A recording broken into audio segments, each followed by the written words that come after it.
Nicușor Dan este la Odessa. Noi vrem pace, nu război. De ce nu s-a făcut nimic până la alegeri? Și de ce nu răspunde nimeni pentru chestia asta după ce știm că s-a întâmplat? 11 milioane de oameni au votat împotriva partidelor politice care reprezintă în momentul ăsta sistemul. Mulți români, din ce în ce mai mulți români spun nu-l suport pe Zelenski sau urăsc Ucraina. Așa ți se vinde o majorare de taxe. Reducem cheltuielile și sfârșesc prin a majora taxele. Da. PSD-ul are vitalitatea lui Ion Iliescu. Știi? Adică poți să scoți România din comunism, dar nu poți să scoți comunismul din România. Am auzit astăzi că Ministerul Apărării Naționale și-a reactivat contul de TikTok. Știi? Nu cred! Salutare tuturor și bine v-am regăsit la IGDLCC, adică informații gratis despre lucruri care costă, iar invitatul meu de astăzi nu are nevoie de nicio introducere teoretic. Florin Negruțiu, bine ai venit, Florin! Salut! Florin Negruțiu, care este ușor de invidiat pentru că a terminat la liceul la care toți încercam să intrăm și noi reușeam la Brașov, șagunist. Da! Ești demn de invidie. Deci tu ești din Brașov. N-am de ales. Știi, prima întrebare pe care și-o pun doi brașoveni când se întâlnesc. Eu n-am văzut lucrul ăsta în alte locuri, probabil mai există, dar de fiecare dată când mă întâlnesc cu un brașovean este ce liceu ai terminat, nu? Exact. Era pe vremea mea o dispută, între timp s-a rezolvat, care este mai tare, Șaguna sau Meșută. Da, ți-am spus. S-a rezolvat. Între timp s-a rezolvat. Cum s-a rezolvat? Eu nu știu cum s-a rezolvat. Am avut întâlnirea de 30 de ani, acum 2 săptămâni, și cred că le-am spus și lor. Nu știu de ce m-au pus să țin discursul din sala festivă. Ești mai celebru așa. Deși am avut acolo olimpici, oameni extraordinari. Sunt mulți olimpici acolo la Șaguna, de-aia sunt ușor de invidiat. Deci eu vă spun, eu când v-am spus că sunt invidios, am motive serioase. Cu ăștia te întâlneai la Olimpiadă. Da, și te băteau. Da, te băteau. Erau în sală colegi de-ai mei pe care i-am admirat și i-am invidiat la vremea mea. Și am rugat să ridice mâna cine a luat la bacalaureat între 8 și 10 la matematică. Și jumătate din sală a ridicat mâna. Ok. Cine a luat între 5 și 8 și a ridicat mâna cealaltă jumătate. Pe aia i-am întrebat să ridice mâna cine a luat 5 curat. Te-am auzit cu povestea asta. 5 curat. Am fost singurul din liceu care a luat 5 curat la bag la mate.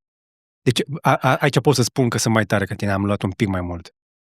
Dar pot să spun că nu 10-le de la română, ci 5-ul de la matematică a fost pentru mine boostul în viață. A fost cel mai muncit 5 din viața mea și meditând atunci în alea 3 ore în care m-am chinuit să fac punctajul, mi-am zis așa, dacă eu reușesc să iau nota 5 la matematică, nimic nu o să mă mai oprească în viață. Cred că așa zici voi putea Ciolacu. să fac orice. Așa a zis și Marcel Ciolacu, să știi, sunt convins. Dacă iau 5-ul ăla... Și nu l-a găsit.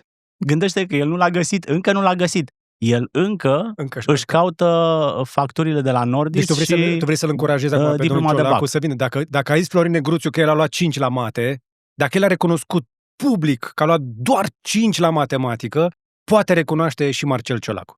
Dar de unde a început? A început în clasa 10-a, când ne-a venit un profesor suplinitor la matematică. Aveam o profesoară foarte bună care a plecat un an la specializare în Franța.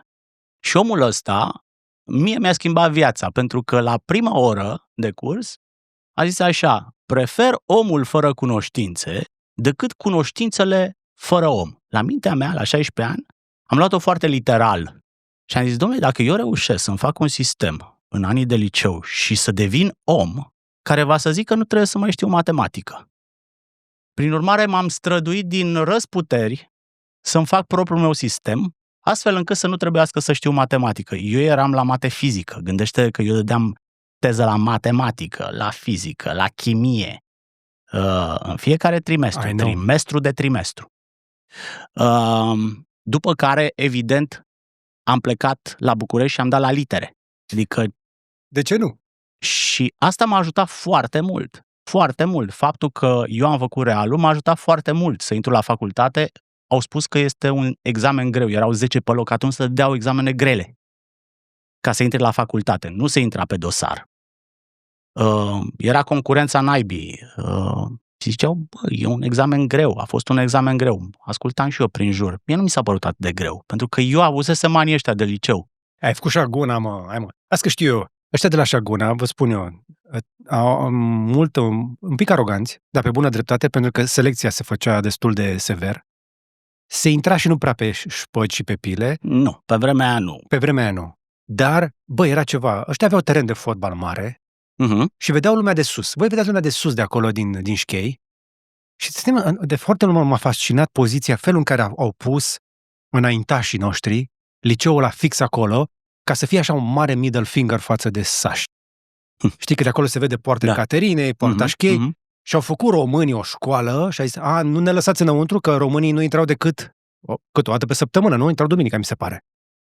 Și facem noi școală aici și vă arătăm noi cum se face.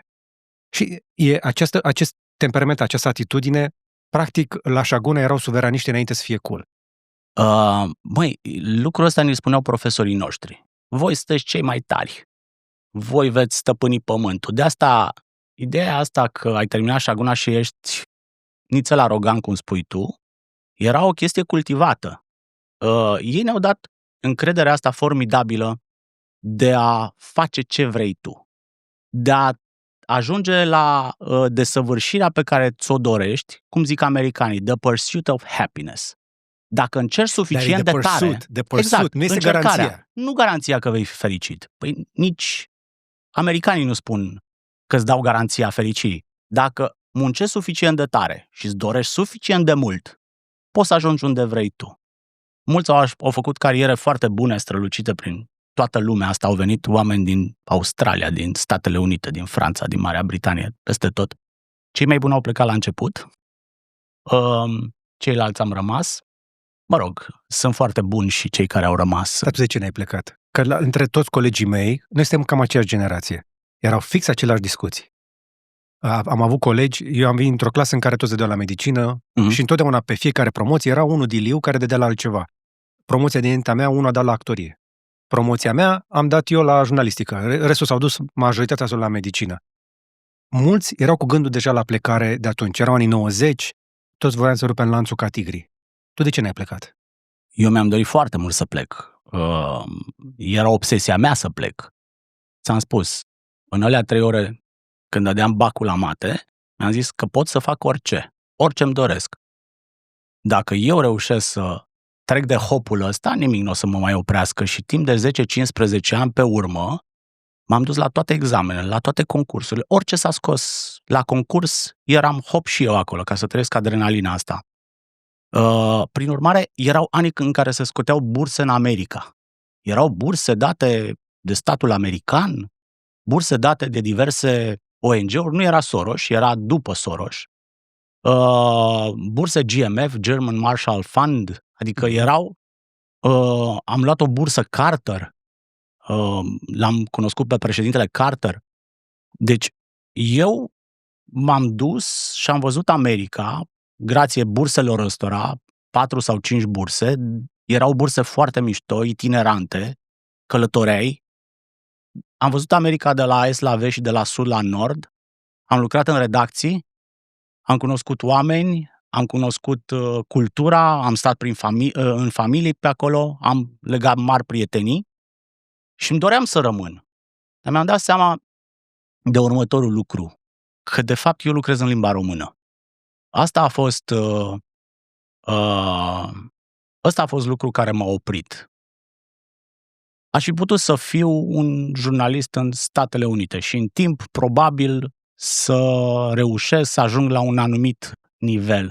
Dar capacitatea mea de a vorbi, de a simți, de a mă exprima în limba română, nu cred că ar fi putut fi înlocuită de limba engleză. E sigur? În perioada aia vieții, ci că până la 24 de ani încă poți să schimbi toată homeostatea, toată sistemul de gândire, toată realitatea. După niște mii de ore acolo, deveneai de acolo.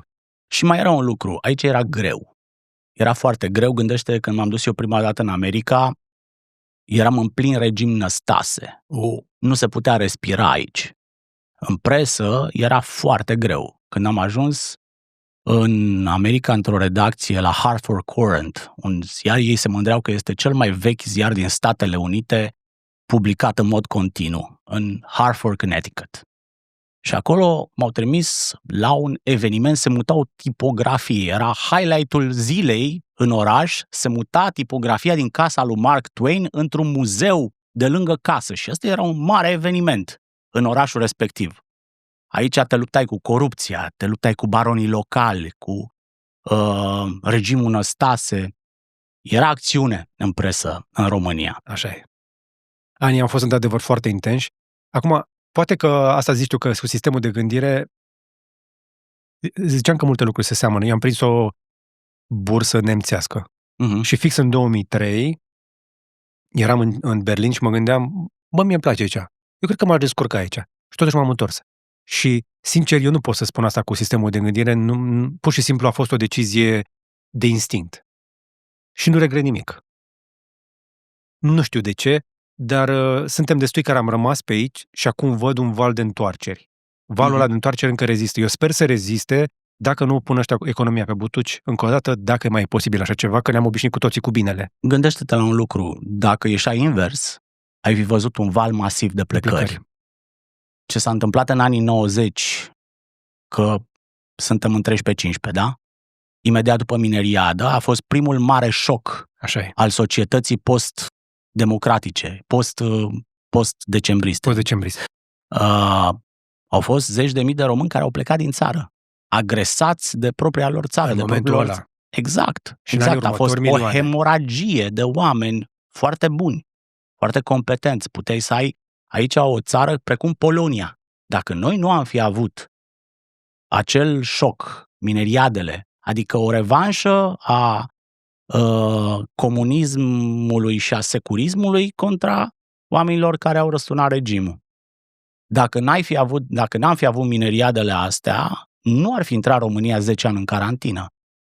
Timp de un deceniu, obsedantul deceniu, că noi ne-am trăit adolescența și puțin din tinerețe în anii 90, în care... În tranziție. Practic nu exista niciun soi de orizont.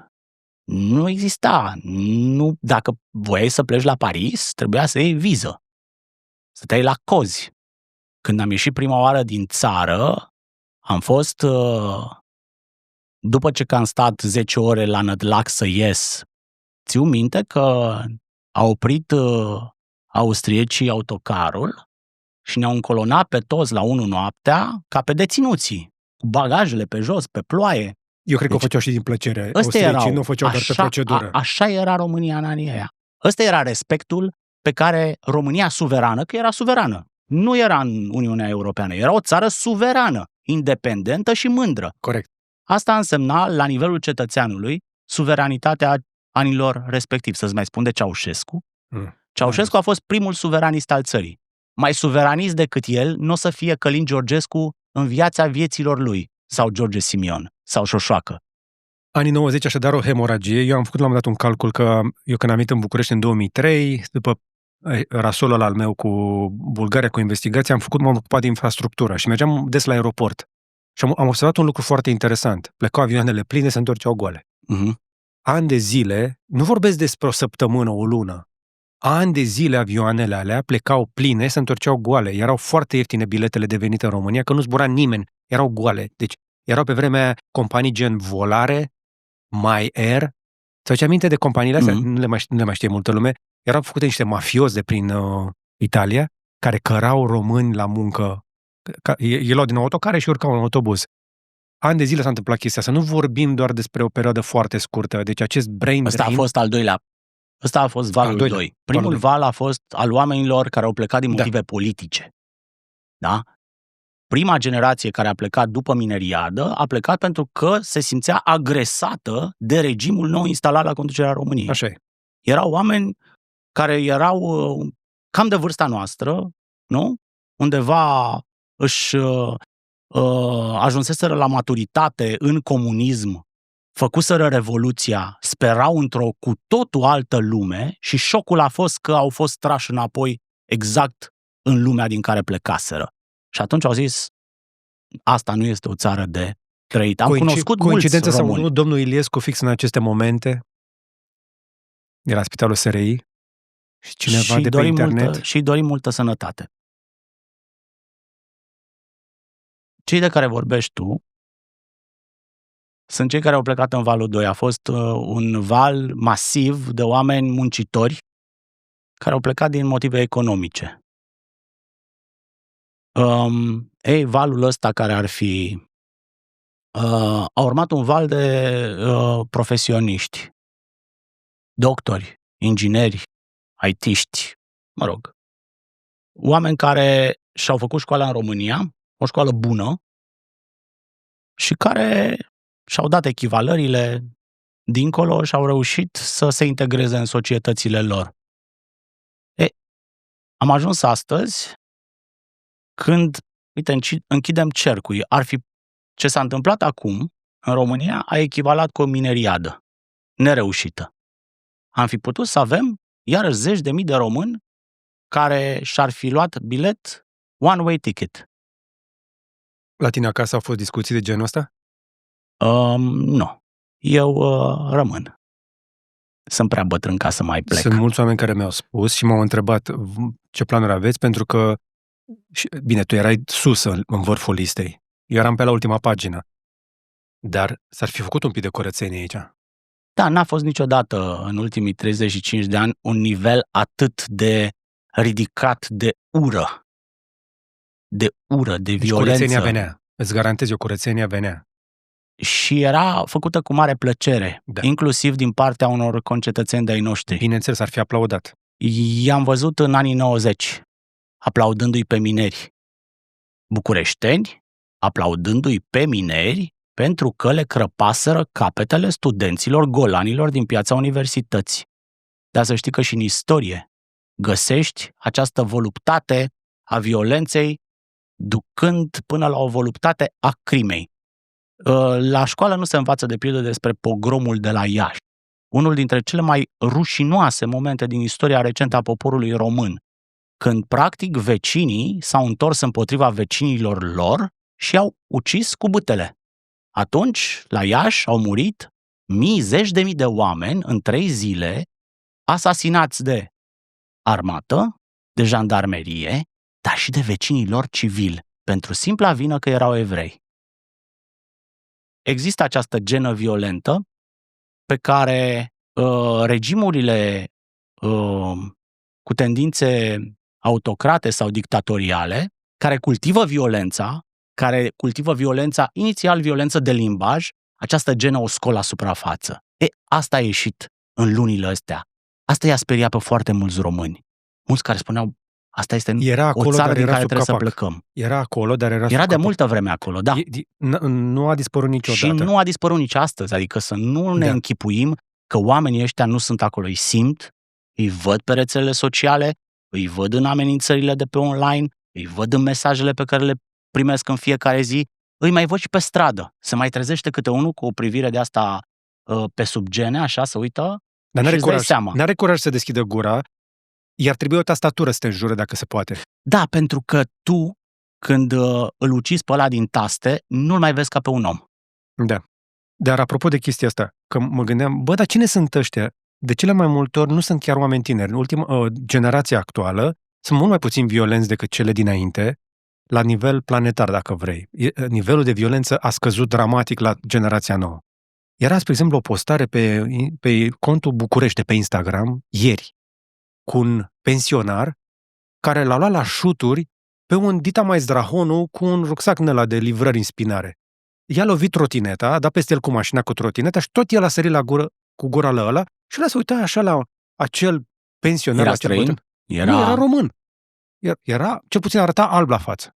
Da? Că mai nou trebuie, nu poți să mai dai seama așa de foarte bine. Dar ce am văzut eu acolo, era un bărbat în toată firea, cred că avea la 20 și 30 de ani. Deci nu era nici copil, nici în vârstă, da? Ăla era cu rucsacul, tocmai fusese dărâmat de pe roți. Cine știe ce i-a fi făcut, l-a supărat pe ăla și pensionarul s-a dat jos și a sărit la bătaie la el. Și s-a întors ăsta și a dat o perversă ca pe Târgu Ocna și a căzut, pleașcă pe spate pensionarul meu. În aceeași zi mai văd o postare. 2 pensionari se iau la harță într-o parcare și unul îi fură papucul ăla altul și le aruncă mai încolo. Păi mie mi se pare că noi ăștia de, cum să zic, sub 45, nu prea mai avem așa multe meciuri față de cum am văzut că mai nou au pensionarii, se iau la bătaie pensionarii. Dar nu cred că e vorba numai de ei, nu cred că are legătură cu vârsta, cred că are legătură, știi cu ce? Cu mediul în care trăiești. Din păcate, rețelele sociale, tu le cunoști mai bine, au scos efectul lor este însingurarea cumplită a oamenilor. Sunt oameni care trăiesc în niște universuri pur și simplu paralele. Tu îți dai seama că acum, când noi vorbim, sunt câteva milioane de oameni care sunt convinși că în luna august ne ducem la război? Da. Deci, asta este o certitudine, nu mai există loc de întors sau dubiu sau... Aceiași oameni care mai aveau certitudini și luna trecută, care nu s-au confirmat, și acum 2 luni, și acum 3 luni. Deja de un an încoace, în fiecare lună apare câte o certitudine de aceasta care nu se confirmă. Poți să condamn violența lor? Fiecare dintre noi probabil are o genă violentă. Fiecare are ceva acolo adânc. Unii reușim să o ținem sub control, este cultură, este educație, dar și mie mi se împulsează câte o venă în trafic câteodată. Știi? Bă, dar n-am ridicat mâna la nimeni. Da, tonul. Tonul, da. Deci fiecare ne enervăm. Fiecare am vrea să dăm cu el de pământ, cu el, cu ea, cu sistemul, cu cine ne enervează. Avem enervări și supărări zilnice. Oamenii aceștia nu știu dacă sunt de condamnat, pentru că ei sunt niște victime. Ale cui? Păi, e un cumul de factori. Gândește că oamenii ăștia se simt părăsiți, se simt ignorați, se simt neascultați. Îți dau un singur exemplu, ca să fie mai clar. Muncești toată ziua cu cârca pe un șantier din Marea Britanie. Așa. Da? Toată ziua muncești, faci o muncă cinstită. Da. Da? Ajungi seara obosit acasă. E o casă mică pe care o mai împarți cu încă 5-6 români. Deschizi televizorul și vezi că se vorbește în limba engleză despre niște lucruri care nu te interesează, că nu țin de lumea ta. Și atunci iei telefonul și îl deschizi pe singura sursă de distracție și informație la care tu ai acces, care este TikTok-ul. Credeam că o să-mi zici un ziar. Sau mai multe. Nu. Pe TikTok, tu, practic, ai o legătură, un fir divin, cu lumea pe care o cunoști, cu lumea de acasă, cu oameni care seamănă și care vorbesc cum vorbești tu. Ei aici, în acest univers, au fost găsiți de ruși. Propaganda rusească a mers atât de bine pentru că oamenii ăștia erau singuri și vulnerabili acolo. Și lucrul ăsta se întâmplă de ani de zile și cu pregătere în ultimul an, în care propaganda asta li s-a picurat zi de zi, speculându-le nostalgia, speculându-le aversiunea față de cei care sunt vinovați pentru situația lor, după care s-a trecut la nivelul politic. Oamenii ăștia sunt speriați în fiecare zi de aceleași laboratoare de propagandă. Faza cu războiul este ultima fază, dar ea va continua cu o următoare fază. De ce vrea Rusia să înspăimânte pe oamenii din România cu ideea de război? Ca să nu se pregătească pentru ceea ce se va întâmpla oricum. Și ca să nu aibă încredere în instituțiile lor, să eu îi zic frăgezire. Dezbine societatea, să o destabilizeze, să întoarcă pe oameni împotriva propriei lor armate. Deci dacă ei cheltuiesc 100 de milioane pe chestia asta, înseamnă că alocă câțiva euro de român. Și tot e ieftin. Tu imaginează să frăgezești o țară cu niște milioane, că nu cheltuiesc mai mult, milioane, zeci de milioane, ca un aparat foarte eficient, făcut pentru așa ceva. Păi o bombă de aia costă mai mult decât costă un program de ăsta de terraformare, de astroturfing. Ideea este că noi am căzut ca țară în câteva luni, am fost acolo, pe muche. Aproape am fost cuceriți fără ca rușii să fi tras un singur glonț. Trebuie să recunoști că e o artă. Da, dar să știi că sunt țări care înțeleg ce este Rusia pentru ele. Noi nu știm ce este Rusia pentru noi. Adică sunt state nordice, state baltice, care numesc oficial Rusia stat agresor sau stat terorist. Direct. Și conștientizează faptul în documente oficiale. Așa se raportează la Rusia. Da. Recunosc faptul că Rusia este în război cu ei. Ei nefiind în război cu Rusia, că nimeni n-a declarat război Rusiei. Dar războiul hibrid al Rusiei este chiar nedeclarat, este o realitate. Așa este. Iar el s-a văzut în România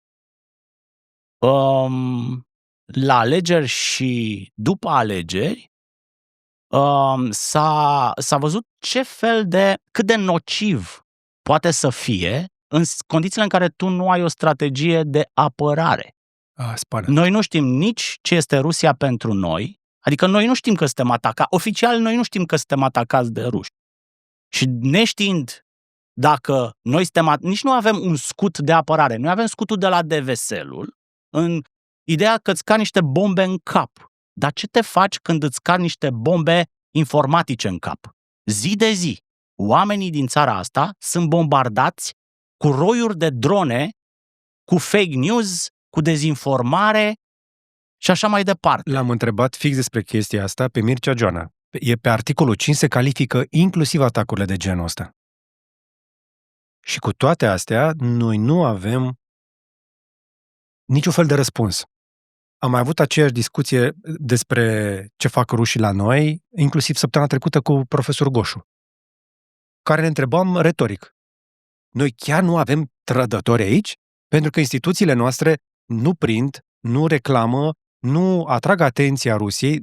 Cred că în ultimii 3 ani, dacă ești o dată sau de 2 ori, să atrag atenția, au făcut o expulzare de Florile Mărului de la ambasadă, dar noi nu avem acțiuni concrete și ieșiri publice, în afară de declarații din astea generice ale politicienilor noștri despre amenințarea rusească. Și mai am o paranteză foarte scurtă, ca să nu generalizăm în legătură cu Marea Britanie, 6% din cei care mă urmăresc sunt de acolo. Nu toată lumea mușcă la TikTok, nu toată lumea este pe algoritm, mai sunt și oameni care au gândire critică, că altfel n-ar avea răbdare să uite la discuții astea așa de lungi, știi, și să magazineze, să proceseze asta s-a informații. văzut inclusiv din felul în care au votat românii din Marea Britanie. Exact. Dar ca să închid și eu paranteza pe care am deschis-o cu războiul din august, ai văzut o reacție consistentă de răspuns din partea autorităților române? Nu, și am cerut răspuns oficial de la mai multe instituții de forță care mi-au confirmat neoficial că da, a fost Rusia și public nu iese nimeni. Am cerut fostului șef de la serii lui Eduard Helbig să iasă într-un interviu, nu iese nicăieri. L-ai văzut undeva cu declarații oficiale? O joacă de politică, ba se bagă, ba nu se bagă, nu iese la declarații. Și ascultam un interviu recent al lui Prădoiu, care a fost la SIE. Bă, și mi-am dat seama de un lucru. Chiar dacă omul ăla este spion clar, dacă asta a fost meseria lui, bă, omul ăla e destul de onest, zice niște chestii. A zis, spre exemplu, o treabă, zice, de ce ne-ați ignorat, de ce nu le-ați dat spațiu de emisie și suficientă atenție unor oameni ca mine sau ca Georgescu? El este în conflict cu Georgescu, da? A povestit chestia că a vrut să ia partidul și așa mai departe. Zice, de ce nu i s-a dat atenție și importanță? De ce nu s-au citit notele informative? De ce nu s-a ieșit public să se adreseze problema asta? De ce nu s-a făcut nimic până la alegeri? Și de ce nu răspunde nimeni pentru chestia asta după ce știm că s-a întâmplat? Lucrul ăsta se întâmplă. N-aș vrea să-i răspund lui Predoiu. Predoiu a avut suficient spațiu de expunere în media românească, și oficial și poate și neoficial. Asta nu știm. La un atac rusesc trebuie să răspunzi cu un sistem de apărare, da?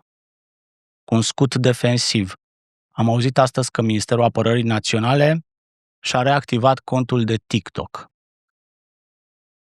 Știi? Nu cred! În condițiile în care... Ca să dea dezmințirile și acolo. Exact. În condițiile în care oamenii sunt atacați pe TikTok e mai bine de o lună. Eu reclam lucrul ăsta, îl spun la radio, îl spun la televizor. Măi, oamenii sunt pur și simplu terifiați de ideea unui război. Iar noi, business as usual, ignorăm și la nivel oficial și la nivel de presă, știi? Oamenii ăștia nu sunt văzuți sau sunt considerați marginali. Nu sunt marginali, sunt foarte mulți. Iar asta este o realitate. Faptul că câteva milioane de români își iau informațiile direct de la Kremlin via TikTok, este o breșă de securitate națională. Cine vorbește cu oamenii ăștia? N-ar trebui ca ei să primească un mesaj din partea autorităților. Avem un președinte nou ales. El este președintele tuturor românilor, nu doar al celor care l-au votat. Este important ca cineva să-i vadă pe oamenii ăștia și să vorbească cu ei. Doar în felul ăsta poți să le scoți prostiile astea din cap. Ei altfel nu o să fie recuperați de acolo. Am auzit o teorie despre chestia asta și te rog să-mi spui dacă ți se pare corectă sau nu. Aud specialiști care spun că de fiecare dată când intrăm în această narațiune a Rusiei cu războiul iminent, nu facem altceva decât să reacționăm și practic ei fac prima mutare și noi tot timpul suntem pe piciorul din spate. Asta este puterea unui fake news. Orice dezmințire îi da după, ceva tot rămâne. Uh-huh. Dar ne dă niciun fel de dezmințire. Nevorbind cu oamenii ăștia, nu faci decât să ignori problema care există. Ea există și tinde să ne explodeze în față. A fost Nicu Șordan săptămâna asta la Odessa. Pentru oamenii aceștia este o confirmare a faptului că intrăm în război. Iar narațiunea a fost amplificată de George Simion, care a speculat momentul și a spus: aha, Nicu Șordan este la Odessa, noi vrem pace, nu război. Adică de ce s-a dus la Odessa? Ca să ne bage în război. Vezi cum oamenii ăștia manipulează cinic toate spaimele oamenilor, făcând pe față o agendă sau susținând pe față o agendă rusească. De ce vrea Putin să creeze sentimentul că intrăm în război, că vom intra iminent în război? Pe de o parte pentru că știe că românii nu pot să spună I love Putin. Nimeni nu poate să spună I love Putin. Dar mulți români, din ce în ce mai mulți români spun nu-l suport pe Zelenski sau urăsc Ucraina. Anti-ucrainismul, de fapt, pentru ruși este o formă de pro-putinism. Exact. Și nu este singura miză, din câte înțeleg. Și acum, ca să închei... Orice rău despre Europa, evident, servește Rusiei pentru că îți slăbește potențialul inamic pe care îl frăgezești. Ca să închei povestea asta, de ce este important că președintele s-a dus la Odessa și la Chișinău? De ce este important că a avut poziția moral corectă de a ajuta Ucraina? Într-o situație de război, să fii neutru, cum vrea George Simion, înseamnă pactizarea cu agresorul. Neutralitatea într-o astfel de situație înseamnă să n-ai claritate morală. România trebuie să ajute Ucraina cât de mult poate, pentru că dacă Ucraina nu rezistă, Rusia este în 3 zile la Chișinău și în a 4-a zi va fi la granițele noastre și va împunge acolo unde este burta moale a balenei. România, în momentul ăsta, pe flancul estic al NATO, are multe vulnerabilități. În nord există multă cooperare, oamenii se pregătesc, inclusiv în fața războiului hibrid rusesc. Există multe strategii și acțiuni de apărare contra acestui război pe care Rusia îl poartă pe TikTok, în timp ce noi avem o dispută dacă să fim neutri sau nu. Dacă să fim flower power, să nu-l provocăm, vezi, Doamne, pe Putin, sau să opunem rezistență. Ca și când un agresor nu te-ar ataca atunci când ești slab. Asta face Rusia. Te atacă acolo unde ești slab sau când ești slab. Când ești puternic, nu în fața unui agresor, ții o bâtă în mână. Treci pe lângă o curte, vezi un câine și tu faci, hai, eu sunt pacifist. Dacă mă muști, asta e. Asta cu pacea mă zbârlesc. Când aud cuvântul pace, deja mă face o reacție alergică. I-am auzit pe atât de mulți suveraniști cu pacea în gură toată ziua. Toată campania electorală a fost: noi suntem oamenii păcii. Și Putin este un păci. Exact. Ei vor pacea. El aduce pacea în Ucraina. Exact. El pacifică. El aduce pacea și noi trebuie să vrem pacea și se întâmplă în Ucraina, ucrainenii și așa mai departe. Toată povestea asta o știm și toată zeama asta de o bucată mare din România, am putea spune, nu știu, jumătate din electoratul ăla, nu, care a rămas încă în narațiunea aia, este speriat de un posibil război, după care mai află și de niște probleme economice, dar serios acum, prima dată te sperie frica, abia după aia foamea, că astea două funcționează cel mai bine. Și mai suntem ăștia la alții de prin orașe, care părem că până la concediu s-ar putea să vină ăștia cu recesiunea peste noi și cu taxele, dar războiul sigur nu, că e cu NATO, că articolul 5, și părem așa că suntem într-un limbo. Suntem într-o chestie între. În toată povestea asta, că de-aia ne-am adunat aici, și aș avea nevoie, aș vrea să aud și părerea ta. Cum vezi ce se întâmplă în momentul ăsta cu negocierile de la București? Pentru că oricât am vorbit noi despre TikTok, nu o să schimbăm noi narațiunea de pe TikTok. Este scăpată de sub control, statul român nu are nicio strategie. Ne-am dus la Chișinău ca să luăm poate lecții, că moldovenii au rezolvat. Ei au reușit să țină cât de cât sub control, în ciuda investițiilor uriașe a lui Plahotniuc în manipulare. Ce se întâmplă în momentul ăsta? Cum vezi situația de la București cu toate aceste negocieri pe care eu le-am numit de fațadă? Mie mi se pare că sunt praf în ochi. Acum 2 săptămâni au pornit de la ideea de a reduce cheltuielile. Întotdeauna așa ți se vinde o majorare de taxe. Reducem cheltuielile și sfârșesc prin a majora taxele. Da. Pe mine m-a impresionat faptul că în ultimele zile am văzut foarte multe voci din partea societății civile, inclusiv influenceri de pe rețelele sociale, de pe Instagram, care au luat poziție față de această alba-neagra cu taxele. Fără precedent, n-am mai văzut lucrul ăsta. Îți pot spune că de fiecare dată sunt 2 subiecte care omoară audiența, din experiența mea, asta cu taxele. Oamenii pur și simplu nu vor să știe de taxe. Da. E un subiect care îi plictisește. Preferă să se uită în altă parte și mai este unul cu donarea de sânge.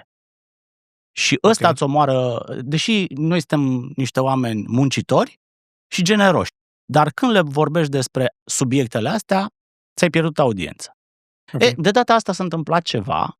Oamenii probabil vin după niște alegeri în care au simțit că în sfârșit ceva se întâmplă, că nu mai poate continua sistemul ăsta arogant și obtuz la nesfârșit. Gândește-te că în turul 2 au ajuns 2 candidați cu un discurs antisistem.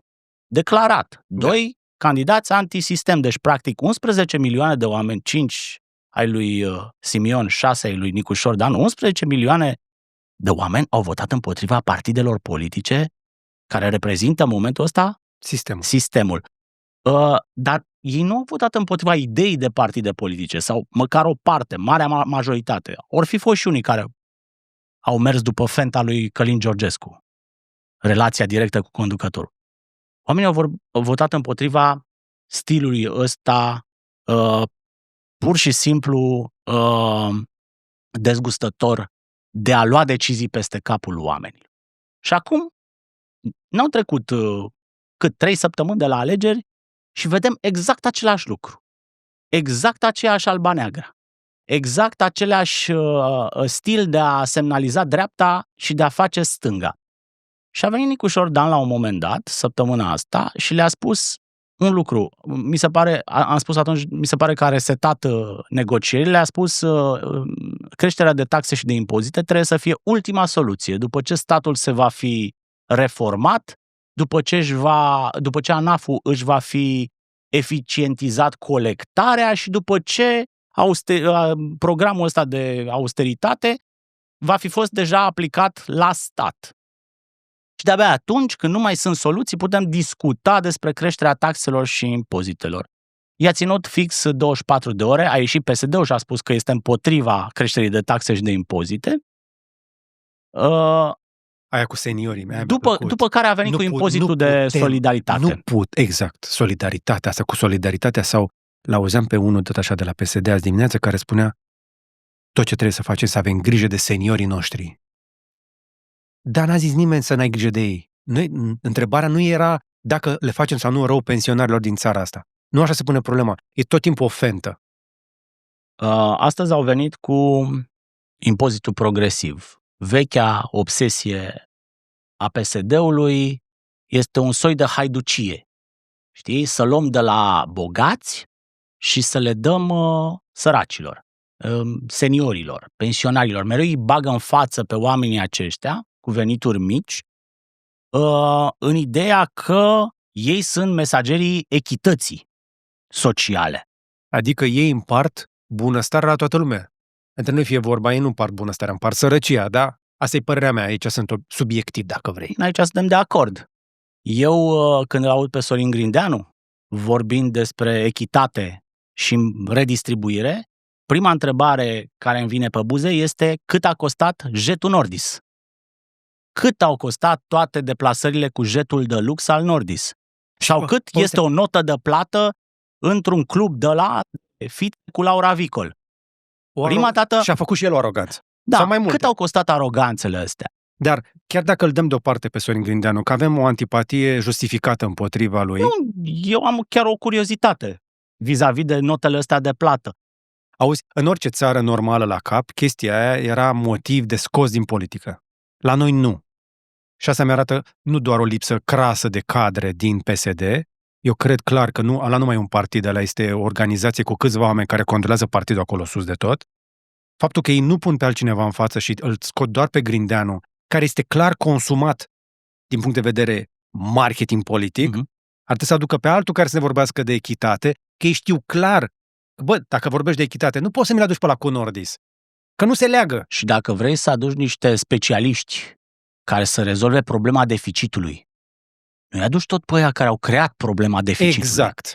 Adică tot cu Socol, tot cu Câciu, tot cu Budăi, aceleași figuri. Oamenii aceștia pur și simplu au impresia că le mai merge o tură. Spune domnul Grindeanu... Le mai merge o tură, pentru că sunt în Parlament. Nu știu dacă le mai merge o tură. Dacă nu cumva, Nicușor Dan intră în capcana asta, pentru că până la urmă suveraniștii abia așteaptă să-l vadă pe Nicușor Dan exasperat de PSD-iști și să anunțe anticipate că în momentul ăla PSD-ul chiar dispare. Da, în momentul ăla PSD-ul chiar va fi convins că trebuie să intre la guvernare. Da. Nicușor Dan trebuie să le spună un singur lucru, anticipate. În momentul ăsta PSD-ul este într-o situație foarte proastă. Are niște cărți foarte proaste în mână. Deși ei o joacă tare. Că ne ducem în opoziție, că adică stăm acolo și ne refacem. Da, în momentul ăsta ai cei mai mulți parlamentari. Dar peste un an nimic nu-ți garantează că vei mai rămâne cu aceiași parlamentari, pentru că în opoziție e Ponta, în opoziție este Aur, sunt unii care țipă mai tare, nu e loc să faci opoziție astăzi. Opoziția asta constructivă, democratică, nu va face altceva decât să pulverizeze PSD-ul. Și atunci ei sunt conștienți că trebuie să intre la guvernare. Gândește cum gândește Grindeanu. Păi Grindeanu ce vrea? Să rămână președinte la PSD, plin. Va avea un congres în toamnă. Păi din ce poziție poate el să dea resurse și funcții? Exact. Din poziția de șef al unui partid de opoziție care trebuie să bată pe la uși sau din poziția unui partid aflat la guvernare care este în partea cealaltă a ușii și deschide uși? Problema lor este, ei sunt ca am eu o buruiană în grădină, că eu mai smulg buruieni de prin grădină. Bă, există unele pe care le tragi și se desprind. Le scoți, le dai, ai scăpat de ele. Bă, sunt unele, nu știu dacă știi, sunt niște scaieți. Bă, când tragi de chestia, cresc foarte repede, se fac foarte mari așa și când încerci să-l tragi, bă, nu poți să scoți un om. Trebuie să sapi în jurul ei dacă vrei să o scoți cu totul, pentru că, în cel mai rău caz, planta e foarte șmecheră. Fii atent că nu aberezi. Se rupe. Dar rădăcina rămâne acolo. Da. Tu o rupi și ea înflorește iar de acolo. Ăla e PSD-ul. El are rădăcinile mult prea adânc băgate în toate instituțiile astea, în toate, peste tot, încât să renunțe. Se va frânge la vedere, dar o să răsare imediat de acolo după prima ploaie. PSD-ul are vitalitatea lui Ion Iliescu. Știi? Adică poți să scoți România din comunism, dar nu poți să scoți comunismul din România. În momentul ăsta, programul economic al noului PSD este vechiul vechea obsesie a lui Ion Iliescu. Eu am făcut președinție pe vremea lui Ion Iliescu și țin minte că avea obsesia asta cu impozitul progresiv. Să luăm de la bogați. Și acum trebuie să înțelegem ce înseamnă în accepțiunea PSD-știlor, toți sunt niște milionari, om bogat în România. Pe cine ar vrea ei să taxeze? Păi ar vrea să-i taxeze suplimentar cu impozit de solidaritate pe cei care câștigă lunar, au venituri lunare peste 12.000 de lei. Acum, eu vreau să spun un lucru. Cine câștigă peste medie în România și muncește peste medie. Nu vorbesc despre sinecuriștii gen Grindeanu, care luau de la Ancom 44.000 de lei pe lună. Că atât era doar salariu. Da? Plus. Nu vorbesc despre sinecuriști. M-am uitat, uite. Vorbesc chestiile alea în plus, toate bonusuri și toate prostiile alea dublează de multe ori veniturile alea de care zici tu. Vorbesc despre oamenii care n-au sâmbete, n-au duminici, riscă, investesc, n-au sărbători legale, sărbători punte. Despre cine vorbești? Despre antreprenorii din țara asta? Vorbesc despre antreprenori care au salarii mai mici decât angajații lor, în realitate. Cei mai mulți antreprenori nu au salarii în firmele lor. Dar nu doar despre ei. Vorbesc despre oameni care înnoadă 2-3 joburi ca să aibă un venit decent. Da. Vorbesc despre oamenii liberi, care nu așteaptă ca cineva să le dea din cer, să le dea statul ajutoare. Să le dea consilii de administrație. Și sunt mulți în România. Sunt mulți oameni care lucrează independent sau lucrează la privat și care reușesc să câștige peste medie grație faptului că muncesc peste medie. Ei, acești oameni sunt cei vizați de PSD. Ei sunt cei care vor fi taxați cu impozit de solidaritate. Ei trebuie să fie solidari. Cu cine, domnule, să fie solidari? Cu cei care au făcut deficitul? Cu cei care erau în jetul Nordis? Cu PSD-ul? Hai să-ți mai dau o cifră. Că am scos-o acum înainte să vin la tine la emisiune. Să facem un calcul. Cât poate să câștige un antreprenor în mână după ce, unul mic, după ce plătește impozitul pe dividende, impozitul pe profit, CAS, CASS. Ăștia nu au salarii. Hai să spunem că are un venit lunar uriaș de 5.000 de euro, da? Un 5.000 de euro. Bă, Florin, stai puțin. Hai să vină oamenii la comentarii. Care sunt antreprenori? Sunt mulți care mă urmăresc. Eu am avut discuții de foarte multe ori, uite, spre exemplu, Onețiu, le ține cursuri, învață. Ăsta încearcă să-i convingă să se plătească pe ei. Da. Ăștia nu se plătesc. Antreprenorii români nu se plătesc, n-au bani puși deoparte, n-au resurse, de multe ori câștigă în firma lor mai puțin decât oamenii lor. Hai să spunem că reușesc să aibă un venit lunar de 5.000 de euro. Așa. De ce ți-am dat cifra asta? Pentru că ea face posibilă taxa aia de solidaritate. Da? Taxa de solidaritate înseamnă să taxezi cu 20% tot ce depășește 12.000 de lei. Da. 5.000 de euro înseamnă 25.000 de lei. Deci taxezi cât rămâne? Mai rămân 4.000 din 5. Așa. Deci tu ar trebui, practic, să plătești un impozit de solidaritate dacă... La 25.000 de lei, de 5.000 de lei. 1.000 de euro. Știi cât a fost alocarea bugetară pentru PSD în luna mai 2025? Subvenția de la buget. Cât le-a dat buget? Păi nu s-a terminat alegerile? Păi s-a terminat, dar subvenția vine. Cum? Nu se termină odată cu alegerile, este perpetuă. Au luat 6 milioane de lei. În mai 2025, raportează AEP, este o știre Rompress. Câți români care câștigă 5.000, ți-am dat 5.000, ar trebui să plătească taxă de solidaritate, așa, ca să acopere, nu, să fie solidar cu PSD-ul care ia acest 6 milioane, da, 1.200. Deci 1.200 de români ar trebui să câștige 5.000 de euro, nu-i câștigă, ca să fie impozitați cu 20%, ca să fie solidar cu PSD-ul care ia dintr-un foc 6 milioane de euro pe lună, de lei pe lună. Și dar ce face PSD-ul cu 6 milioane de 19 milioane? 19 milioane către toate partidele, că nu doar PSD-ul ia. 19 milioane în luna mai 2025.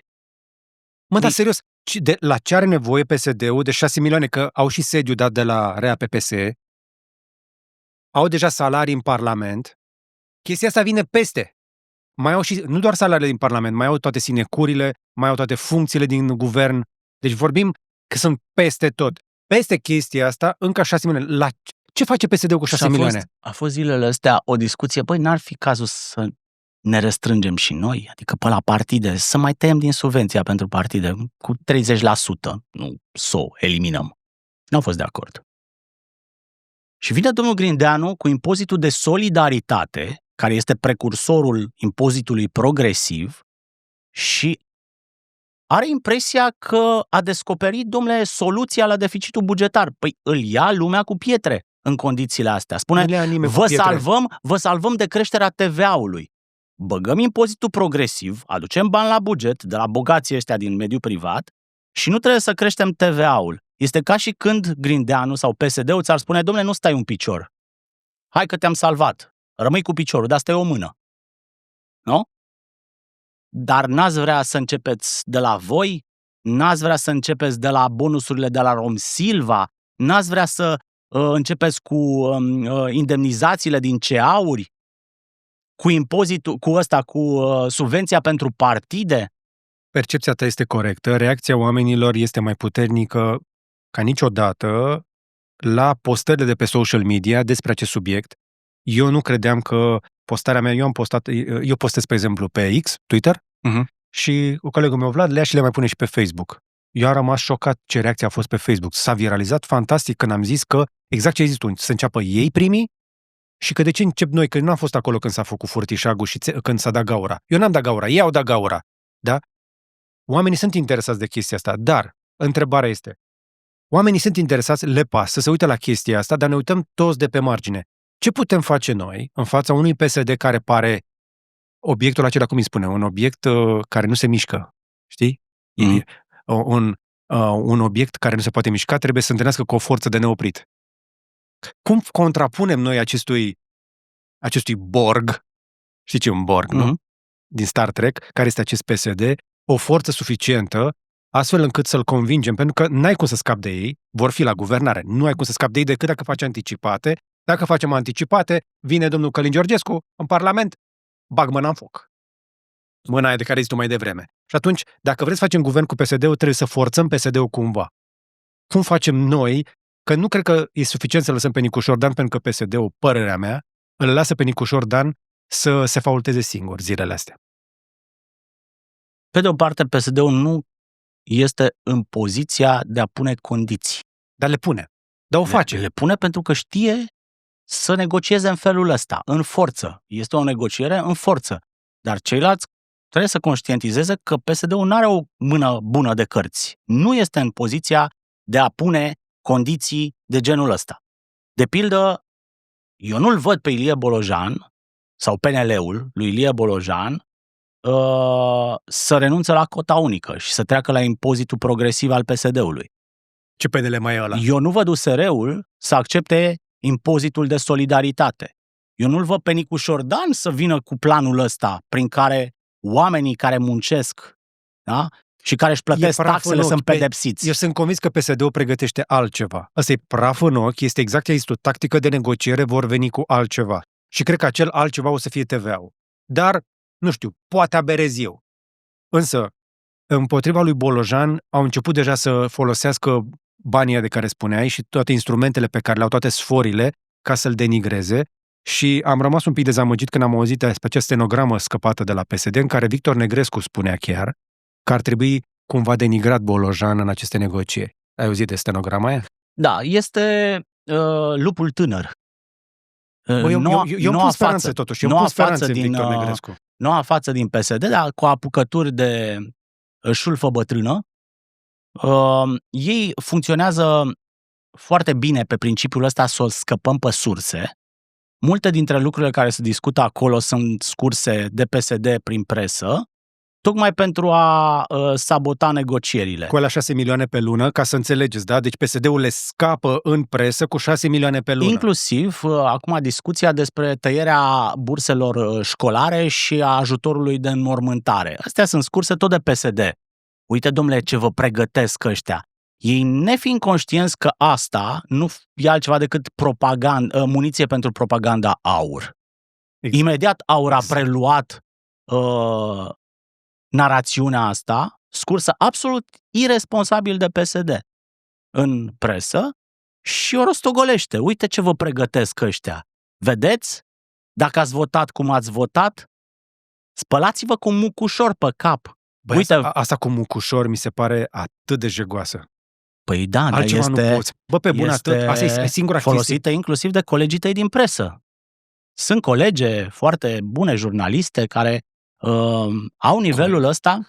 Care colega aia? Ca să sunt niște colegi. O am pe WhatsApp aici? Nu știu dacă ai pe WhatsApp, dar nivelul ăsta de clasă pregătitoare B, nu?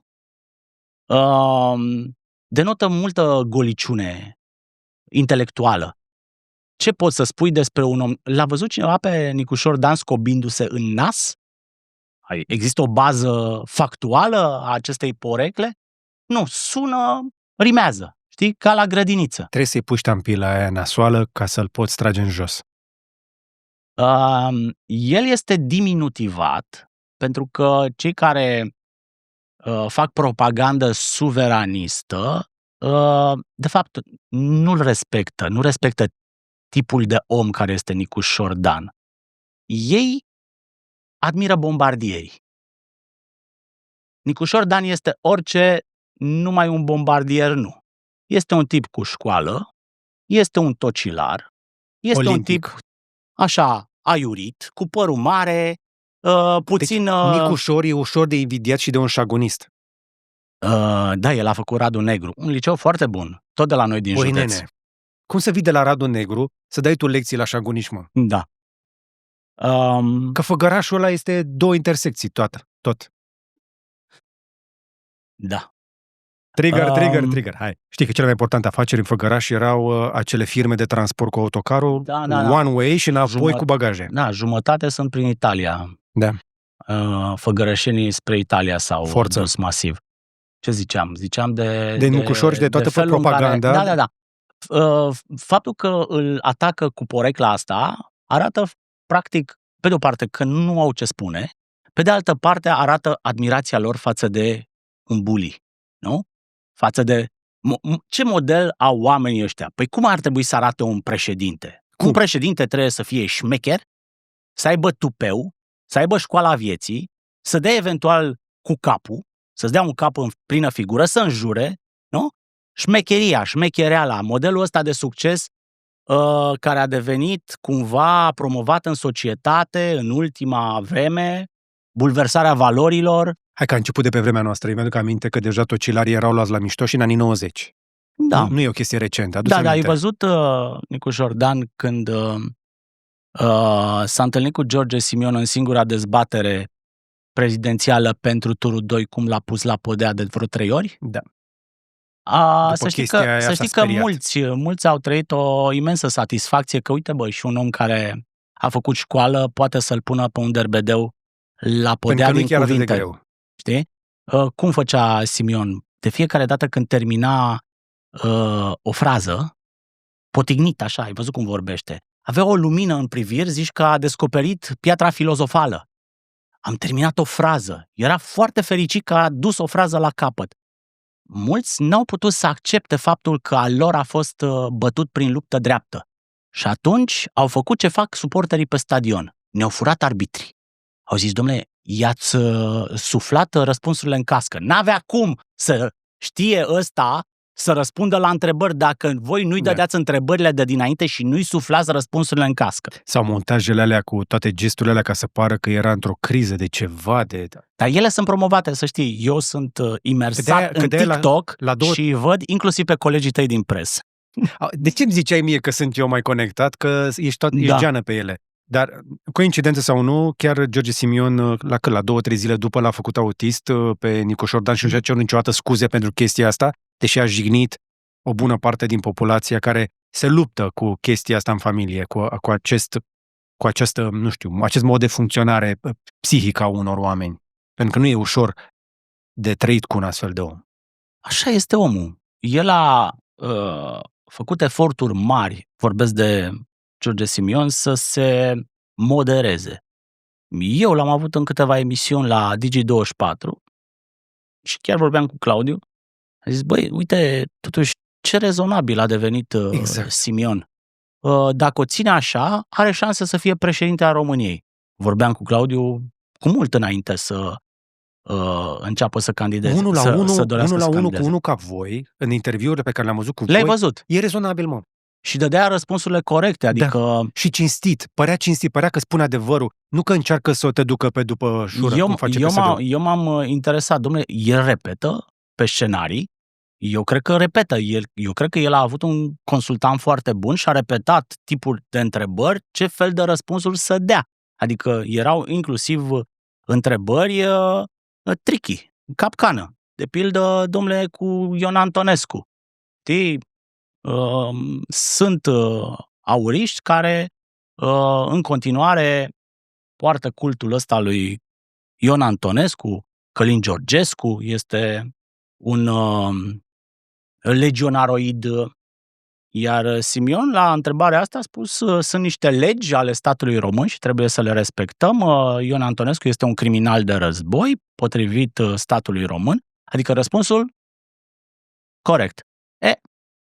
Ce s-a întâmplat cu el după primul tur al alegerilor prezidențiale? A devenit arogant și de fapt și-a dat arama pe față. A simțit că la 41% nu mai poate să-i scape victoria. Da. Eu nu cred în teoria celor care spun că de fapt a fost dezactivat, că vezi, Doamne, n-a vrut să câștige. A vrut să câștige. A vrut să câștige, da. Doar că pe el l-a trădat hibrisul, da, mândria, felul lui violent de a fi, natura lui violentă a dat pe din afară. În momentul în care a simțit că are puterea, s-a comportat așa cum este el în realitate. Dă-i unui om puterea și vei vedea ce tip de om este. Iar el s-a simțit cu puterea în traistă cu 2 săptămâni înainte să o cucerească. Da. Și atunci a devenit mitocan, violent, agresiv, amenințător, total nedemocratic. Total nedemocratic. Cu toate astea, sunt unele chestii pe care le-a făcut, care par niște autogoluri pentru unul ca el, cu intelectul lui, că nu e prost. Erau clar autogoluri. Ce a încercat să facă în Franța, spre exemplu, când s-a dus să jignească Franța, până când și ea de la radio la conservatori, i-au zis, ești sigur că vrei să zici chestia asta, știi?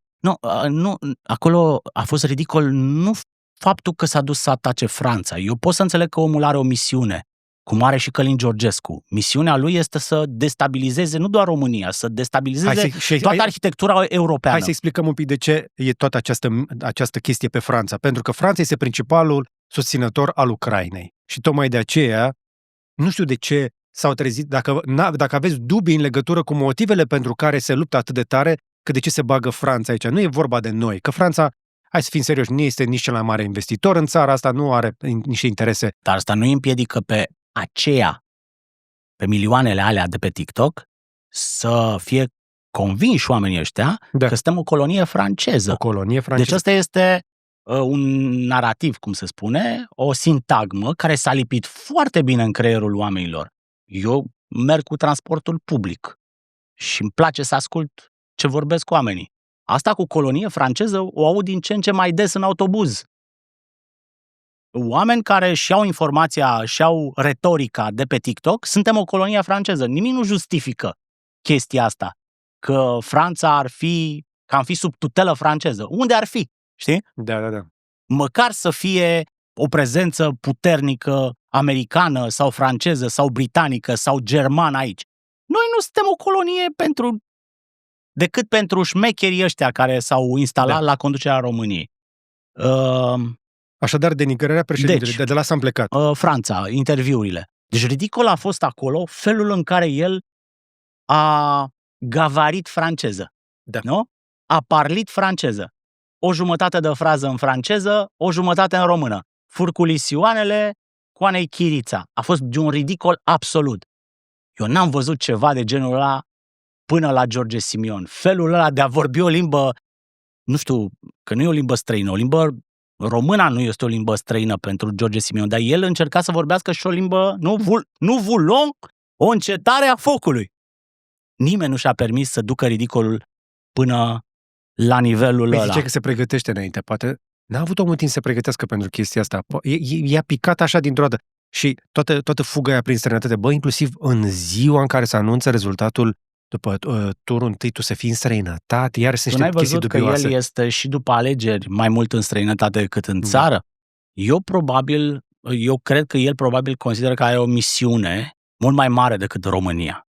Misiunea lui este să bage bățul prin gardul Europei, să destabilizeze unde este... El este un agent provocator. Da. Nu știu cine i-a dat misiunea asta. În România a spus că i-a dat-o Trump, o minciună. S-a prezentat între cele două tururi de scrutin ca drept candidatul MAGA în România. Eu așteptam să descalece cineva cu avionul la București să vină să-l susțină. N-a venit nimeni. Da. El s-a prezentat candidatul Make America Great Again în România și ne uitam la el și ziceam, domnule, ce visează omul ăsta? Ce avioane vede? A fost amplificat cu, tot așa, dacă Rusia cheltuiește niște milioane să ne frăgezească, a cheltuit și Musk și cu o anumită parte din MAGA pentru a ne frăgezi de pe partea cealaltă cu suveraniștii. O secundă. Și-au aliniat o secundă. Prima cheltuială a fost pe bani publici. Aia cu consultanța, nu. Eu cred că a fost mai scump de atât influențării, pentru că acum și tu... 1,5 milioane de... 1,5 milioane. Eu nu știu... Pentru Mario Naufal, Alex Jones, Sean Ryan și mai sunt... Și tu ești sigur că nu au mai fost și alte contracte cu oamenii ăștia? Pentru că ei au început cu Călin Georgescu. Exact. Și l-au preluat pe George Simion. Deocamdată știm doar de un contract de lobby din bani publici, din subvenția pentru aur, da? Dată de la bugetul de stat, de 1,5 milioane de dolari pentru o firmă de lobby care a deschis uși lui George Simion la universul MAGA. Da. Și așa a dat și niște interviuri. Mie mi-a zis în Dubai, Mario Naufal, m-am întâlnit cu el, mi-a zis clar că el nu vine la evenimente de genul ăsta sub 80.000, nu, doar că se prezintă, dar emite să mai și vorbească, să gavarească de acolo. Și omul, după ce a venit la Călin Georgescu, unde s-a dus? Sau în Belarus? Deci, pe zona asta de, cum zicea, el era într-un jet, el a venit cu jetul la București, nu știu dacă știi. Mario Naufal n-a venit cu o cursă de linie, a venit cu un jet care s-a dus mai departe în Belarus. Și avea o postare la un moment dat la el pe social media, în care zicea, mă duc către un interviu cu încă un lider neînțeles.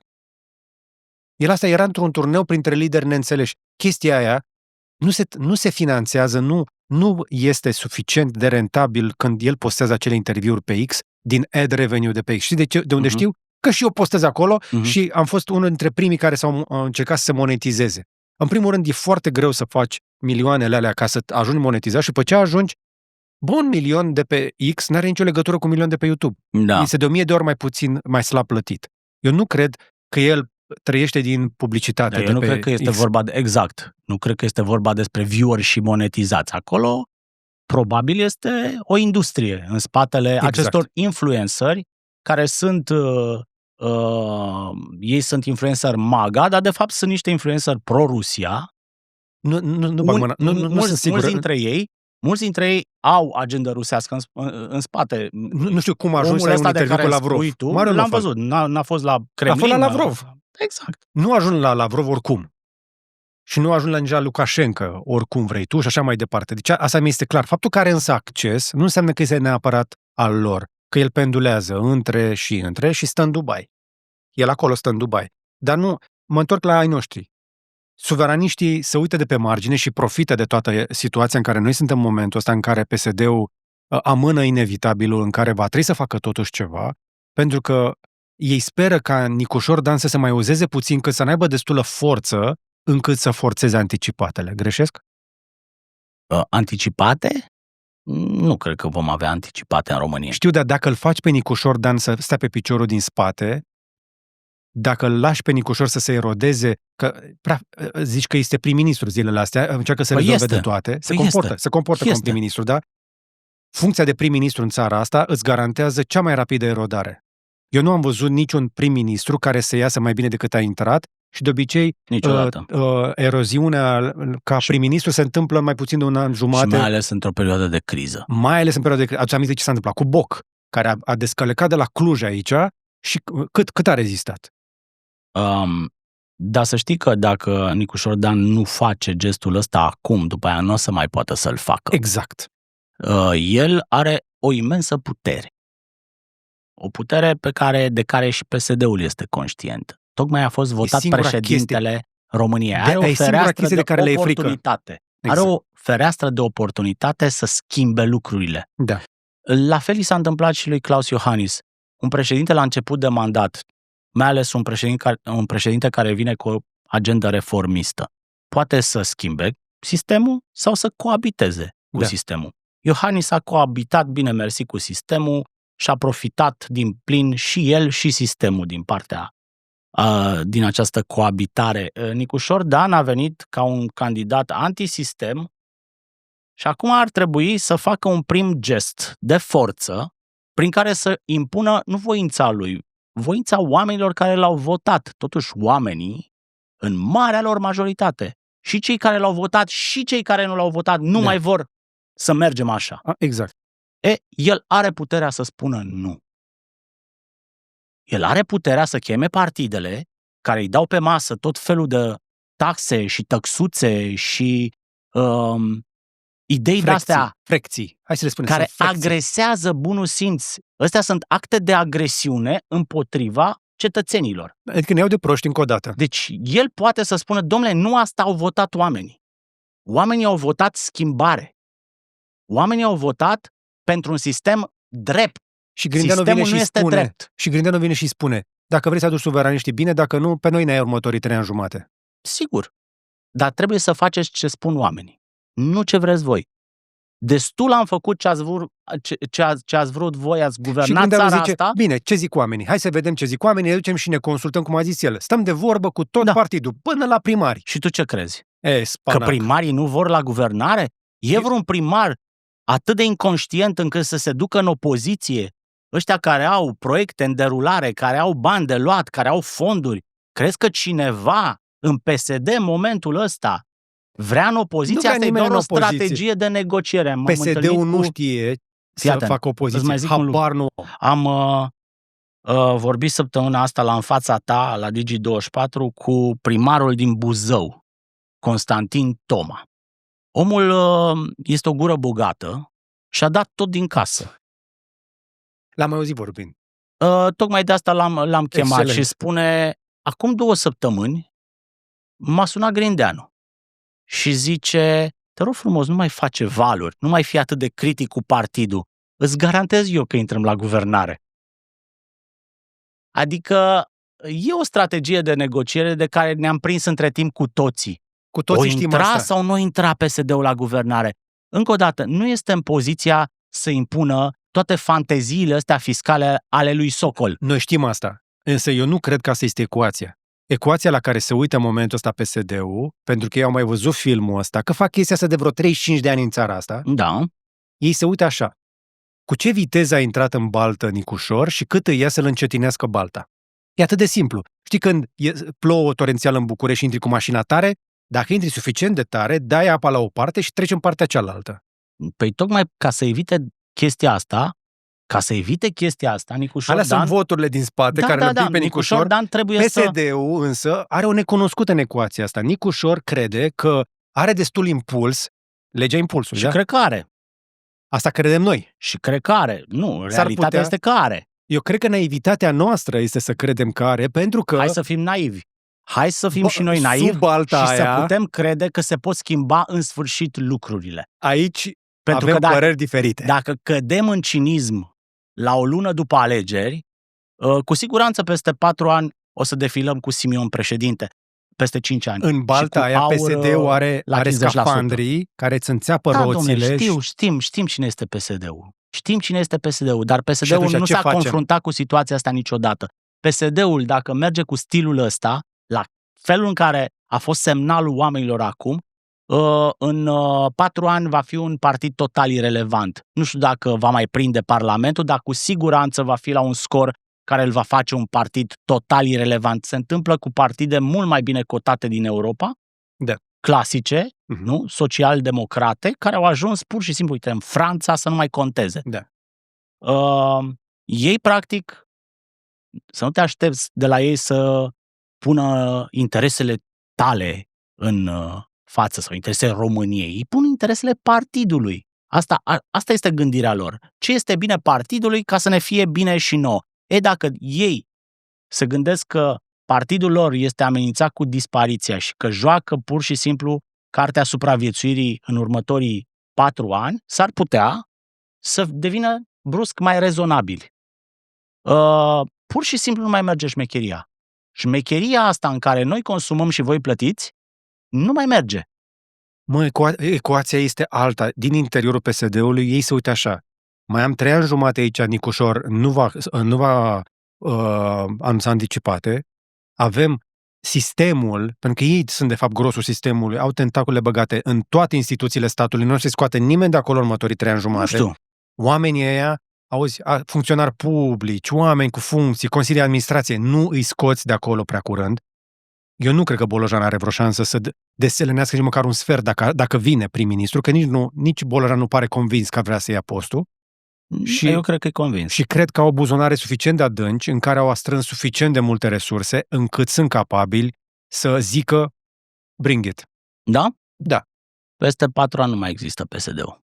Eu pot fi de acord cu tine, dar în prezent noi nu avem... L-ascultam pe profesorul Maci, care spunea că noi nu gândim pe termen lung. Eu nu cred că PSD-ul gândește pe termen lung. Sunt și ei români ca noi. Ei sunt destul de bulversați de ceea ce li se întâmplă. Gândește-te așa. Ei, practic, au fost supuși unei operațiuni de preluare ostilă. Noul PSD este AUR. Când credeau că, de fapt, AUR este... Varianta pe care e bine să o bagi în turul 2, zice același Toma de la PSD, zice ordinul privind voturile pe care să îi le dăm lui Simion a venit direct de la Ciolacu. Da. Pe noi ne-a sunat și recunoscut pe TikTok. A recunoscut pe TikTok. Romașcanu ne-a sunat, a zis am vorbit cu Ciolacu, s-a luat decizia, toți primarii să dea voturi pentru George Simion. Și el la Buzău, acolo cu primarii, au strâns 3.000 de voturi, i-au dat de la PSD lui Simion ca să facă combinația asta lui Ciolacu. Obsesia lui era, știi, combinația lui Gianni din Las Fierbinți a fost. Ciolacu a fost Gianni din Las Fierbinți. Face el o combinație, știi? Lui ăla nu ies niciodată combinațiile. Da. Mereu are câte o idee, mereu are câte o combinație. A zis, îl bag pe Simion în turul 2 și îl bat de nu se vede, pentru că lumea nu o să-l voteze pe Simion. Nu s-a potrivit socoteala asta. N-a ajuns nici el în turul 2 și PSD-ul este la un minim istoric în momentul ăsta. Deci, PSD-ul a fost preluat ostil de AUR, cu votanți, cu structuri locale, cu tehnică, cu toată logistica asta. Dacă te uiți cum arată meetingurile AUR, sunt vechile meetinguri PSD cu autocare, cu steaguri, cu organizare. Eu cred că de fapt, sunt acele excrescențe luate din PRM, aduse în PSD. Și este același ADN aici, pentru că PDSR-ul de pe vremuri și PRM-ul lui CV Tudor funcționau pe principiul vaselor comunicante. Exact. Creștea unul, scădea celălalt, pentru că era același sânge prin venele celor două partide, care venea din național-ceaușismul târziu. Și sunt mai puternici decât credem. Faptul că reușesc în continuare să racoleze atât de mulți parlamentari, ei sunt borgul, ei sunt gaura neagră care atrage. Ei au gravitația cea mai mare, cea mai mare masă. De ce vin parlamentarii aia? În ideea că PSD-ul rămâne la putere, nu că se duce în opoziție. Exact. Să vezi când se va duce în opoziție, aceiași parlamentari se vor duce la un partid aflat la putere, probabil la PNL, mă gândesc. Bref, PSD-ul este condamnat să rămână la guvernare, nu are prea multe cărți în mână, trebuie să fie rezonabil, este un rău necesar, avem nevoie de PSD pentru că avem nevoie de voturile lor în Parlament ca să avem o coaliție stabilă. Bolojan trebuie să fie premier pentru că este singurul care are un comportament auster, astfel încât să propună populației un program de austeritate.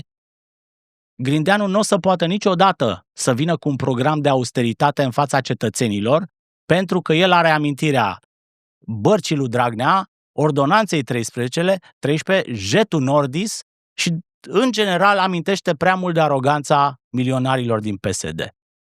Bolojani este singurul care poate să facă lucrul ăsta. Știi câți bani are Grindeanu pe mână din PNRR, pe toată partea? Măi, să știi că el nu a fost un ministru al finanțelor rău, al transporturilor rău. N-a fost, dar eu am trecut pe acolo. Știu cum funcționează ministerul ăla. Să fii ministru la transporturi, ești un pic de Rapunzel, așa. Știi, ești acolo sus în turnul de fildeș, mai ești din când în când. Eu nu știu, e altă gravitație. E alt nivel de oxigen acolo. Tu ai fost reporter pe transporturi? Spun și o întrebare. Dom'le, a luat cineva în considerare vânzarea sediului ăluia? Al Ministerului Transporturilor? Mie mi se pare că este ceva așa care consumă foarte mult și oamenii nu știu acolo. Dacă pornesc pe un coridor, unde ajung. Nu știe nimeni. Mie mi-a luat 5 ani să știu toate instituțiile și cum fac să ajung într-un capăt în altul fără să mă rătăcesc și îți spun o chestie. Berceanu, din cauza mea, a pus control acces cu cartelă pentru că eu nu știa pe unde intram. Ca reporter ProTV. Câte intrări erau? Eu nu mai intram prin față. Erau intrările pe la lift pe unde intrau regii asfaltului, urcau direct la Madame Tiron la CNADNR, pe vremea aia, care ei se certau în presă, de fapt erau prieteni toți. Și mai intram pe la bufet, pe la peron. Uite, dacă vrei, putem să le facem un program de reducere a cheltuielilor. Eu, de pildă, aș vinde toate sediile ministerelor, astea care sunt date de la REA-PPS, de la stat, și aș face un mare centru de ăsta guvernamental, i-aș spune gov.ro, aș băga ministerele toate, că nu trebuie să... Da, au zis că ar face chestia asta la Palatul Parlamentului. A zis-o domnul Georgescu. Dui pe toți în Palatul Parlamentului, sau dui pe toți în Ministerul Transporturilor. Care încăpea. Când mă uit la palatul ăla în care este Ministerul Agriculturii, mă uit la Ministerul Transporturilor, mă uit și la ministerele astea care plătesc chirii de sute de mii de euro pe lună. Tu îți dai seama că Ministerul Fondurilor Europene dă o chirie de 200 de mii de euro pe lună. Stă în chirie. În condițiile în care paradisul ăsta imobiliar al statului este nelimitat. Trebuie doar să ceară. Dați-ne, domnule, și nouă un sediu. Știi câtă economie s-ar face doar dacă ai inventariat toate sediile, toate casele de binefacere, de odihnă ale statului? Probabil am fi în situația să scădem taxele, nu să le creștem. Hai să explicăm de ce propunem vânzarea lor, pentru că sunt enorm de multe. Habar nu avem. Niciun român nu știe cât de multe sunt, știe doar primul ministru și câțiva oameni din jurul lui, președintele, când ajung acolo. Este unul dintre cele mai bine păzite secrete ale tuturor guvernelor. De ce? Pentru că toți șmecherii vor o casă de la REA-PPS. Exact. Am încercat ani de zile să am o listă, să avem o listă cu, nu cu chiriașii, că nu îndrăznesc să merg atât de departe, măcar cu ăstea din București. Locuințele din București. Merg pe... Păi am un sediu, numai REA-PPS-ul are un sediu în Primăverii. Pe Artur Verona este o clădire foarte frumoasă, lângă fosta mea facultate la limbi străine de pe Pitar Moș, care ar trebui să fie renovată, ai putea să faci niște lucruri minunate acolo, pentru că are și o curte interioară foarte frumoasă. Acolo sunt arhivele Ministerului Sănătății. Acolo este un sediu, practic, în paragină, care aparține de un minister, care dacă ar fi vândut pe piața liberă, cu siguranță ai avea cumpărător, s-ar putea face orice acolo. Orice, minunat. Și există servicii de arhivare, digitalizezi, scoți de acolo tot. Există foarte multă risipă, foarte multă delăsare și lipsă de asumare. Toate aceste proprietăți ale statului, dacă le scoți pe piața liberă, nu înseamnă că le pierdem noi, românii, ca stat, pentru că noi oricum nu avem acces la ele. Sunt folosite prost, ele se uzează, cad peste oameni pe stradă la propriu, cade-te în cuială de pe ele. Sau sunt folosite netransparent pentru tot felul de șmecheri care stau în ele, ei, familiile lor, amantele lor și așa mai departe. Și pentru asta eu trebuie să plătesc impozit de solidaritate, să fiu solidar cu ăia din CEAuri, să fiu solidar cu poșetele amantelor, să fiu solidar cu ăla de la Romsilva care ia bonus de 100.000 de euro la pensionare, director din Romsilva, și așa mai departe. Ca domnul general de la MAPN, care are colecționar de artă și nu doar de poșete. Zisu. Zisu, da. Bun, deci noi de ce vorbim despre toate chestia asta aici? Pentru că Noi înțelegem lucrurile astea, stai toată ziua cu capul în ele, te-am auzit vorbind și la radio și la televizor, noi de vorbit vorbim. Pentru prima dată văd un interes real al oamenilor care ne urmăresc și care urmăresc cât de cât chestiile astea, care ies din scroll-ul ăla de TikTok ca să mai înțeleagă ce se întâmplă cu viitorul nostru apropiat și oamenii reacționează pe social media. Avem un președinte care are încă această inerție, eu nu cred că poate să mențină această inerție, știi, momentul forței. Nu poate să-l mai mențină multă vreme. Deci avem președintele care a intrat așa, oamenii care se uită la chestia asta, avem un oarecare interes, mai avem și alții care sunt speriați și avem și PSD-ul care trage de timp, așteptăm să se întâmple ceva. Ce facem ca să ne asigurăm că de data asta încep ei și nu noi? Pentru că de vorbit putem vorbi mult. De fiecare dată când te ascult, trebuie să recunosc chestia asta. E o plăcere. Și o să-ți fac un compliment neașteptat, nu știu dacă o să-ți convină. Ești mai bun ca CTP-ul în zilele lui bune. Hai. Deci, fii atent. Avem marea putere. Serios. Noi avem marea putere, noi, cei care avem un microfon în față, avem privilegiul ăsta uriaș să vorbim. Așa. Și vorbim ce vor, ce ar vrea să vorbească foarte mulți oameni din țara asta dacă ar avea un microfon. De-aia este esențial să îi întrebi, să interacționezi, să vezi care sunt preocupările oamenilor și să duci mesajul lor în fața autorităților. Nu este o mare fericire să fii într-o cameră cu un ministru.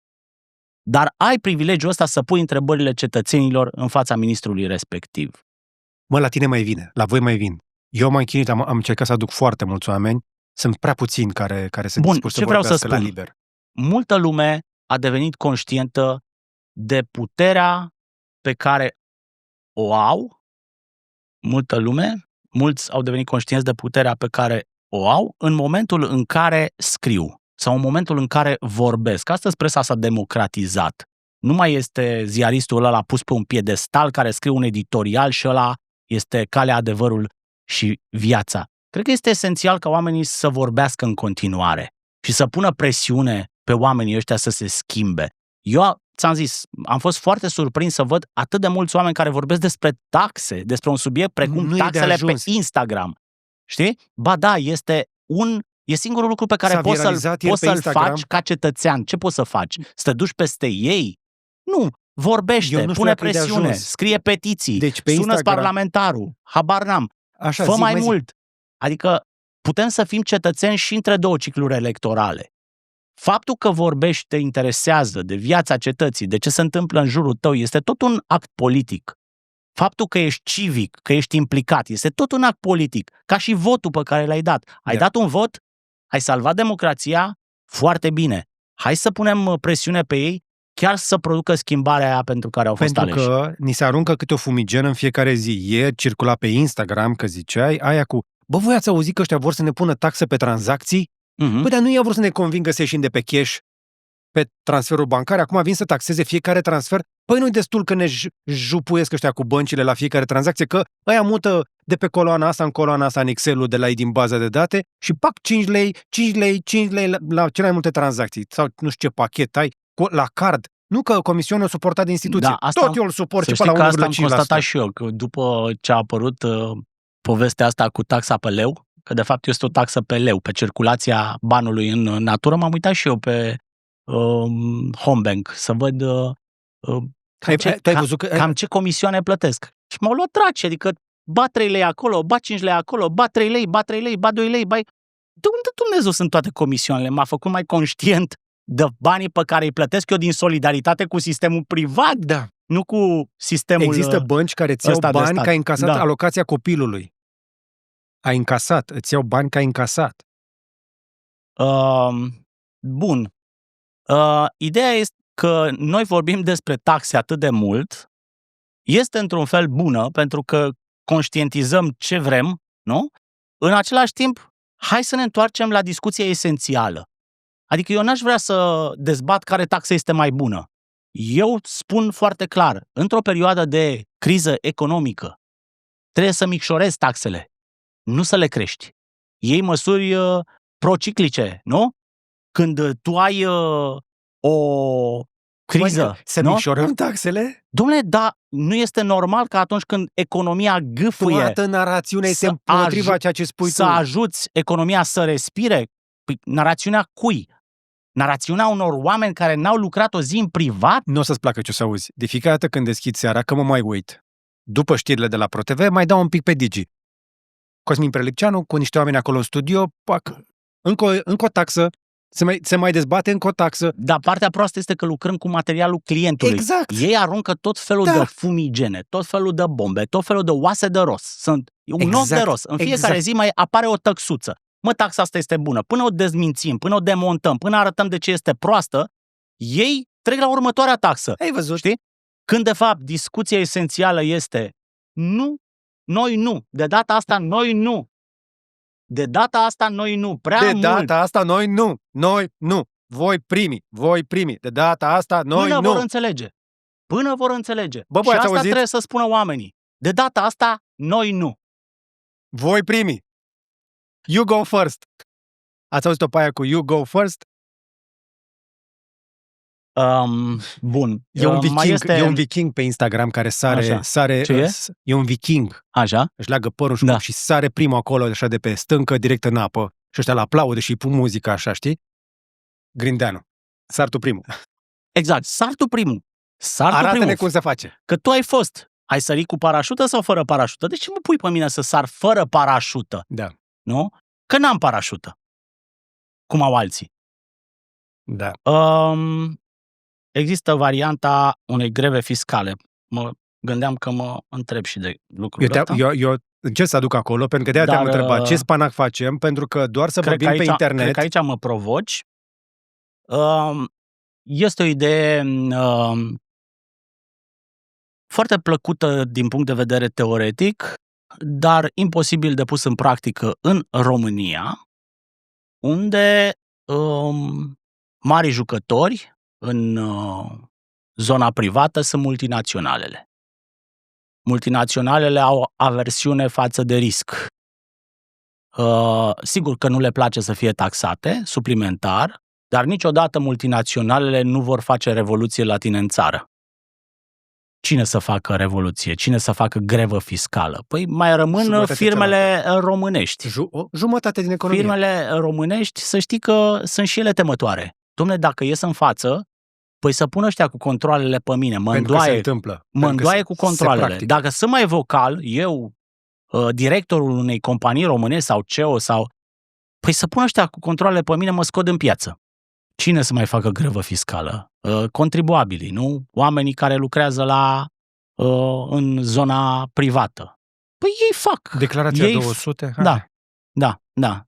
Și câți pune poprile pe conturi? Descoperi că ai ieșit primul în față și nimeni n-a mai ieșit cu tine. Eu sunt antreprenorul ăla care n-are salariu și mi-a zis contabila săptămâna trecută, tu ți-ai plătit alea, nu? Pe ghișeu. Cum adică? Păi te și plătește că... Și mi-a dat suma și zic, păi nu că e mai mare. Păi ți-au pus deja depășiri. Dacă mai amâni, îți mai pun. Eu am plătit-o acum 2 săptămâni, am plătit un purcoi de bani iarăși la ANAF, cu mare plăcere. Le-am dat un impozit de solidaritate și plătesc. Noi suntem buni platnici. Adică dacă chiar se poate verifica. Se poate lua o mașină bună din ce am dat eu acolo. Doar pe persoană fizică, că pe firmă nu scap. Da. Cred că am zis așa noi, știi că noi avem un butic de presă, să spunem. Republica.ro este o afacere privată făcută de 4 jurnaliști și unul dintre principiile noastre a fost ăsta, să fim patrioți, adică să plătim până la ultima centimă. Să nu avem niciodată restanțe. Am văzut prea multe șmecherii în zona asta. Că te poți și prinde după aia și te poți șantaja cu ele. Și am zis, dom'le, dacă noi vrem să vorbim despre un comportament corect, dacă noi le cerem politicienilor un comportament corect, noi nu o să facem niciodată matrapazlâcuri sau optimizări fiscale și atunci plătim ca proștii. Și mai este un lucru pe care nu l-am spus niciodată și nu ne-am bătut cu cărămida în piept cu chestia asta. De când am deschis Republica acum 10 ani, nu am luat niciodată bani de la stat. Nici publicitate electorală, nici bani de la stat, de la companii de stat. Puteam să trăim bine mersi numai din asta. În campanii? Nu, nici măcar în campanii. Uite, câte instituții de presă pot să spună chestia asta? Lucrul ăsta, să știi că a distorsionat foarte tare piața. Sunt bani foarte mulți. Trebuie să le spunem oamenilor, sunt bani foarte mulți pompați de partide înspre media. Tocmai 6 milioane de la PSD în mai. Noi v-am spus câți bani primesc aceste partide din banii noștri, din banii cetățenilor, pe care îi drenează. Să știi că o bună parte se duc la străini, fac la publicitate. Nu, la străini, la Google, la Facebook, la străini. La TikTok. Mare parte la TikTok. Aici se duce grosul. Deci domnul Ciolacu nu era el așa viral? Asta este patriotismul lor. Luăm bani de la români, îi dăm la străini, îi dăm lui TikTok, îi dăm lui Google, îi dăm lui Facebook, dăm și la presa. Și asta a distorsionat foarte tare piața. Adică oamenii au devenit sătui în presă pentru că piața a fost inundată cu bani de la partide. Care presă, mă? Că, uite, eu nu știu pe cineva care să recunoască că bani de la partide. Mai sunt instituții de presă care trăiesc din piață, adică, sau, mă rog, nu foarte multe. Hai să recunoaștem că nu sunt foarte multe instituții de presă independentă. Că vorbim de presă independentă care să trăiască din piață, unii trăiesc din subscriberi, ceea ce este ok, alții trăiesc din granturi. Ziceai mai devreme că sunt oameni care acum au voce, este o narațiune iarăși foarte, foarte complicată, pe care a împins-o foarte tare și Elon Musk. You are the media now. Tu ești presa acum. Da, el le-a spus. Bine. Ăia vechii sunt istorie. Pe bună Voi dreptate. sunteți, dacă aveți un telefon, you are the media now. Așa e și în România. You are the media now. Problema care este că se distorsionează ceea ce înseamnă comunicare de informații, iar instrumentele de manipulare vor deveni atât de sofisticate în următorul an. Am mai deschis discuția asta și cu Claudiu Pândaru. Coincidență sau nu, mă întâlnesc cu Good Cop, Bad Cop în aceeași săptămână, că voi așa sunteți, Good Cop, Bad Cop. Și care este la good? Te lasă pe tine să fie la rău. Da, ca el să scoată știrea, ai văzut? Am văzut. Ai văzut interviul cu Simion? Ți-a plăcut? Ce a fost în sufletul tău când l-ai văzut la interviul ăla pe Pândaru? Măi, eu am tras linie, chiar am discutat acum 2 zile și am zis, tu ai făcut în campania asta un interviu care, practic, a resetat întreaga campanie, pentru că a scos-o pe aia cu bugetarii, a scos-o pe aia cu apartamentele de 35.000 de euro și a mai scos una cu Călin Georgescu, parcă. Nu? Dar astea două au fost, asta cu buget, 500.000 de bugetari care trebuie rași și marketingul politic care a fost bomboana de pe colină. Și tu zici că George Simion are consultanți. La o întrebare cât se poate de simplă, adică ce se mai întâmplă cu apartamentele de 35.000 de euro, fără să fie agresiv, fără să fie... L-a luat prin învăluire și omul probabil s-a simțit în largul lui și atunci, încă o dată, și-a dat arama pe față. N-a mai fost atât de încordat Simion și atunci ți-a arătat exact cum este el. V-am mințit. Ce a zis? V-am mințit. A fost o formă de marketing politic. Acum, că voi aveți temperamente diferite, asta este clar, dar nu cred că îl subestimează cineva pe Claudiu, că poate fi în situații de genul ăsta un pic veninos. Și acolo a fost exact cum trebuia, mai ales că... Nu, a fost tonul potrivit. Ăla a fost tonul potrivit. Pentru că împotriva ta, Simion, avea un mare dinte. Dacă eu n-am auzit să vorbească public, să pronunțe nume de jurnaliști, cum s-a pornit împotriva ta. Și eu am scris lucruri. Pentru postările tale de pe internet, de pe social media, că de-aia nu vine el la dezbatere la Digi24. Da, un comportament profund democratic, nu? Da. Un președinte al tuturor românilor care nu suportă criticile. Erai fiert zilele alea. Ți-au reproșat ceva de la Digi24 că din cauza ta nu vine Simion? Da. Ideea este că nu s-a întâmplat niciodată, te rog să mă crezi, ca la televiziunea asta să-mi spună cineva ce să zic sau ce să nu zic. Uh-huh. Știi? Fiecare și ia atâta libertate câtă poate. Da. Nu mi s-a întâmplat. Nu se întâmplă lucrul ăsta. cum să-mi reproșeze că îl critic pe Simion? Păi dacă eu așa văd realitatea, știi? Da. Un ziarist nu trebuie să fie neutru, echidistant. Există obsesia asta a echidistanței în presă. Trebuie să fii, domnule, echidistant. Nu trebuie să fii echidistant. Un ziarist este un om care are propriile lui opinii și care vede realitatea așa cum este, cum o interpretează el. Un ziarist trebuie să fie corect. Nu trebuie să fie imparțial ca tot românul. Mai ales, uite, a zis-o Amampur foarte bine. Așa. Războiul din Bosnia. M-au trimis acolo. Și noi aveam chestia asta cu imparțialitatea. Să fim neutri. Păi într-un război, tu nu poți să fii neutru când ai un om ai o parte care comite un genocid și ai o parte formată din victime. Între agresor și victime, tu nu poți să stabilești, să te pui pe mijloc și să îți declar neutralitatea. Trebuie să fii adevărat. Și ea spune, truthful, not neutral.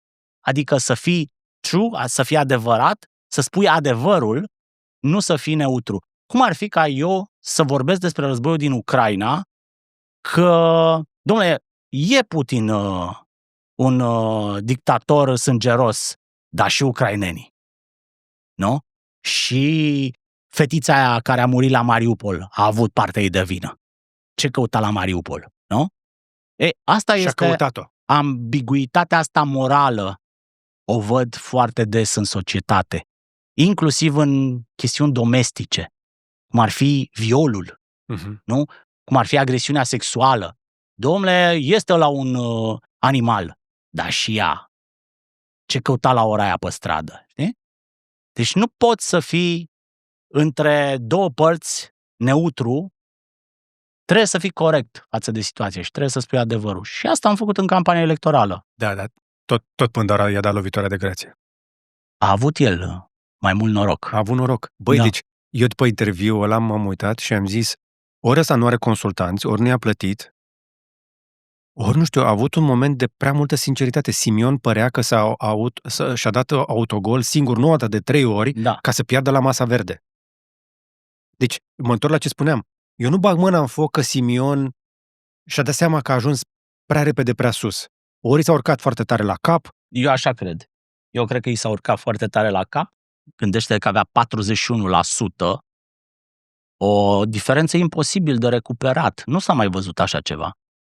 Ce a făcut Nicușor Dan a fost fantastic în alea 2 săptămâni. Sigur l-a ajutat și Simion cu campania lui. Dar o recuperare atât de mare n-a mai existat în România.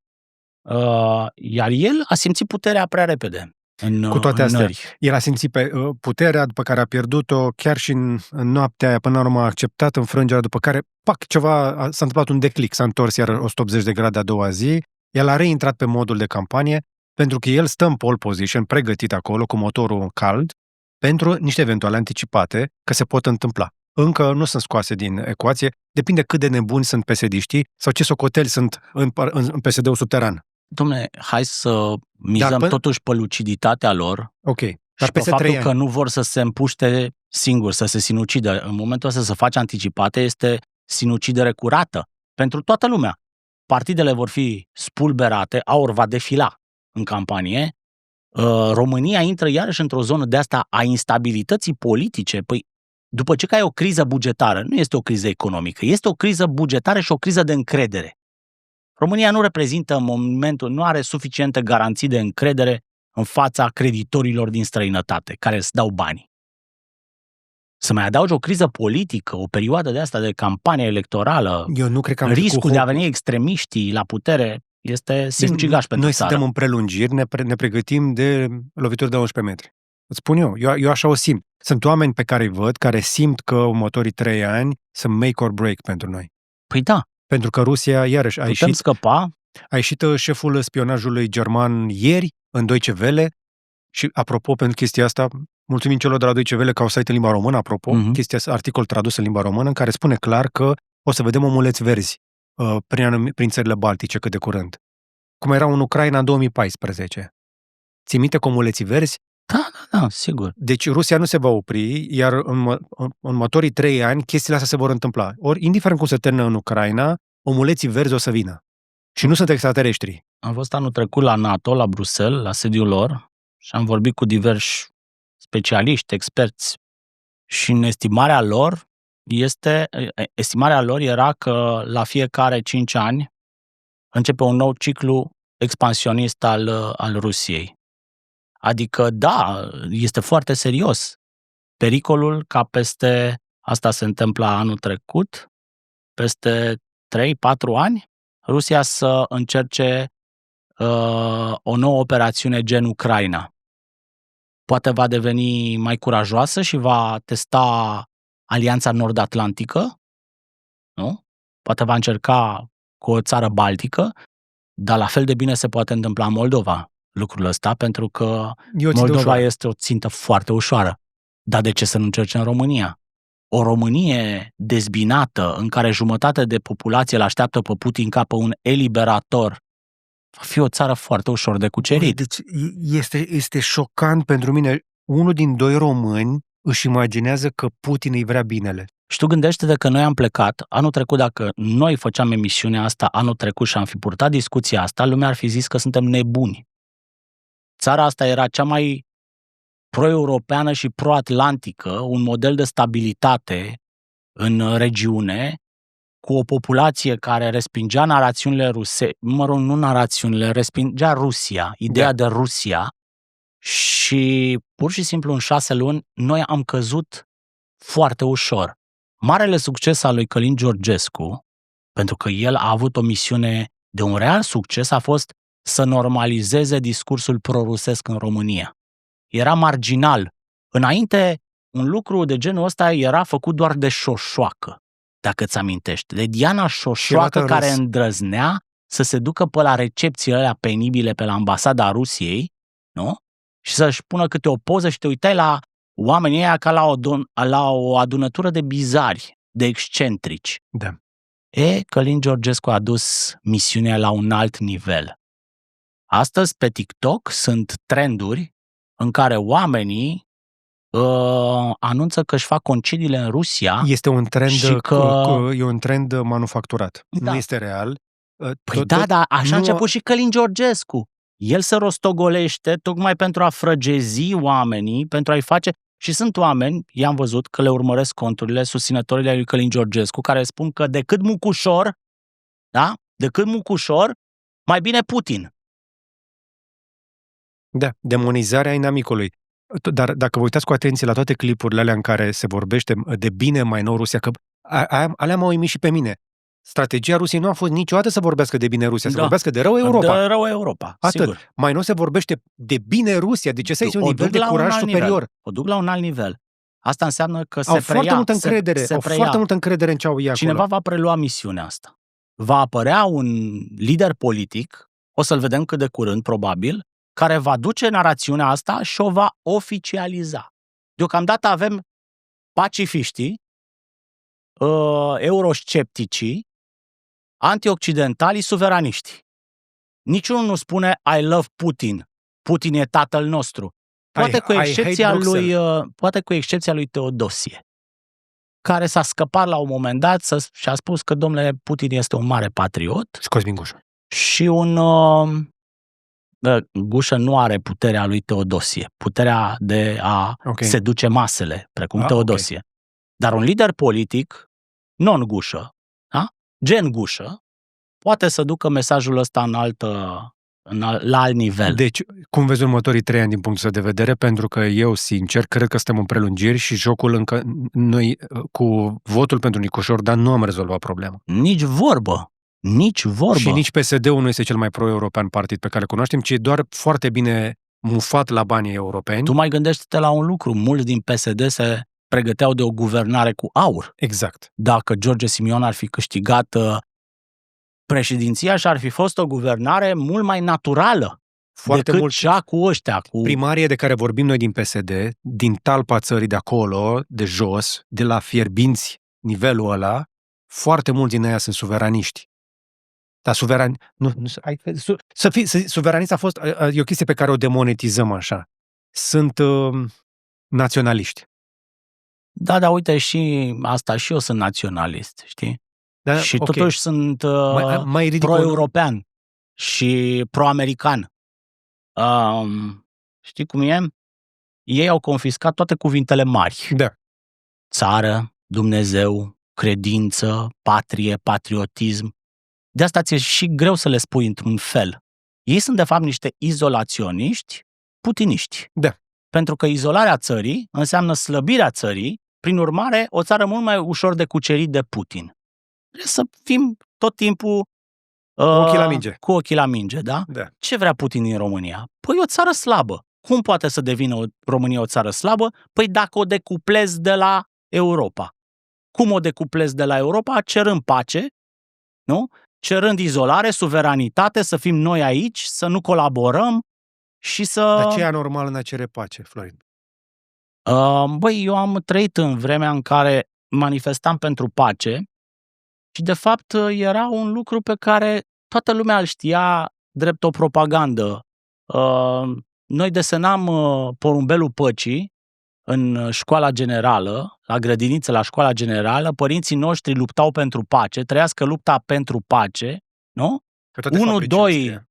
1-2, noi vrem pace, nu război, după care ne duceam să ne uităm la Mihaela acasă, la toate pânzele sus. Era o uniformă zilnică. Și în Venezuela se luptă pentru pace. Pacea însemna încă de la Orwell, nu? Războiul este pace. Războiul este pace. Cum îi se spunea războiului? Pace, în Orwell. În 1984. Carte scrisă în anii 40. Fantastic. Fantastic, da. Știi? A fost refăcută foarte fain de BBC recent. Practic este înlocuit un cuvânt cu opusul lui. Deturnarea sensului unor cuvinte. Dacă Putin îți aduce pacea, pregătește-te de război. El numește operațiune de pacificare crimele pe care le face în Ucraina. Iar oamenii care îți vorbesc astăzi de pace, ei practic te pregătesc de această invazie care va fi mult mai simplă decât a fost în Ucraina. Dar va fi cel puțin la fel de șocantă dacă și când se va întâmpla, pentru că am fost pe graniță, am fost în Maramureș, în munții Maramureș și am fost cu salvamotul și vorbeam cu oameni inclusiv din zona de poliție de frontieră care preiau transfugi și care au legături și discută cu ucrainenii de pe partea cealaltă și ziceau că, nu știu că știi, dar între noi și Ucraina nu există gard. Noi nu avem gard cu ei. Și acolo de-aia vin ucrainenii și trec în România, pentru că pur și simplu vii pe cărare, ai trecut în România. În momentul în care ai pus piciorul în europeană, știi cum e, nu? Cere azil. Nu ești cetățean european. Ai pus piciorul în Europa, Europa te primește și încearcă să te ajute, nu te trimite măcar înapoi. Românii spuneau că, mai ales după război, au început să aibă discuții mult mai profunde, să zicem, cu partenerilor, cu omologilor de pe partea cealaltă de munte. Și ucrainenii le ziceau, nu ne vine să credem cât de frumos vă purtați cu noi. În primul rând, transfugii spun chestia asta. Dar ucrainenii care trec muntele zice, eu nu mă așteptam să fiu salvat aici. Mă așteptam să mor înghețat sau să pățesc ceva, sau să mă prinde să mă bate sau să mă trimiteți înapoi. Nu mă așteptam să aibă cineva grijă de mine. 1 la mână. 2 la mână. Polițiștii și forțele de ordine de pe partea cealaltă, care au interacțiune cu românii, la fel. Zice, noi am fost educați din școală până la maturitate că pericolul o să vină de la vest, dinspre România și dinspre Europa, niciodată dinspre Rusia. Noi eram, toată doctrina lor de apărare de pe graniță era, inclusiv simulările, antrenamentele, toate chestiile astea se făceau pentru o invazie de la vest. Ca și noi nu ne-am pregătit să ne apărăm de NATO? Noi eram, militarii noștri considerau că NATO este inamicul. După 1989, dintr-o dată, foarte mulți au avut marele șoc să constate că noul aliat este NATO. Iar oamenii ăia sunt astăzi rezerviștii revanșarzi din serviciul de securitate. Cei care l-au făcut posibil în România pe Călin Georgescu. Sigur, el este o conservă rusească, dar nu putea să aibă atâta succes fără complicitate românească. Bineînțeles. Sunt mulți care fie sunt încă activi în serviciul de securitate și de apărare, fie sunt rezerviști sunt care așteaptă Așteaptă ce? Așteaptă vremurile bune de altă dată. Vreau să-ți mai spun un cuvânt despre cei care nu vor război. Sunt mulți care spun, te înjură, ei nu vor război, sunt pacifiști. Din păcate, voi sunteți parte din acest război. Doar că voi nu știți că luptați de partea cealaltă. Faptul că Rusia își implantează narațiunile în creierile oamenilor, nu? Și lasă după aia liber pe rețelele sociale să propage acest virus al dezinformării, vă face părtași în acest război de agresiune al Rusiei la adresa României. Ne place sau nu să credem, într-adevăr suntem într-un conflict, nu avem noi cum să scăpăm dintre toate țările. Dacă vine să spună șeful spionajului german, tocmai din Germania, că există un astfel de risc, spun britanicii, spun francezii, toată lumea spune. Și auzeam o chestie, spre exemplu, că spaniolii tratează chestia asta indiferent că e prea departe. Ce să vezi, mai mult de 3 sferturi sunt conștienți despre necesitatea creșterii procentului din PIB pentru înarmare. Stai o secundă. Care sunt în recesiune. Păi acum un atac de ăsta pe rețele sociale, online, cibernetic, poate să fie făcut din orice parte a lumii. Te referi la pana aia de curent ciudată din Spania? Nu. Dar dacă vrea Rusia să atace Portugalia, țara din partea ailaltă a Europei, nu trebuie să-și trimită tancurile. Poate să-și trimită niște virus informatici. Și o face. Poate să trimită niște manipulări pe TikTok. Ce să vezi? La România merge. De ce merge? Pentru că suntem foarte vulnerabili ca țară. Suntem vulnerabili pentru că nu avem un aparat critic, nu avem un scut de protecție pe care să-l dea educația. Și aici am putea să mai vorbim 2 ore despre România educată, eșecul din ultimii 10 ani și așa mai departe. Și tocmai de aia avem 3 ani, da? Mai avem 3 ani. Tu te declari un pic optimist. Da, știu că poți să fii și cinic dacă e nevoie.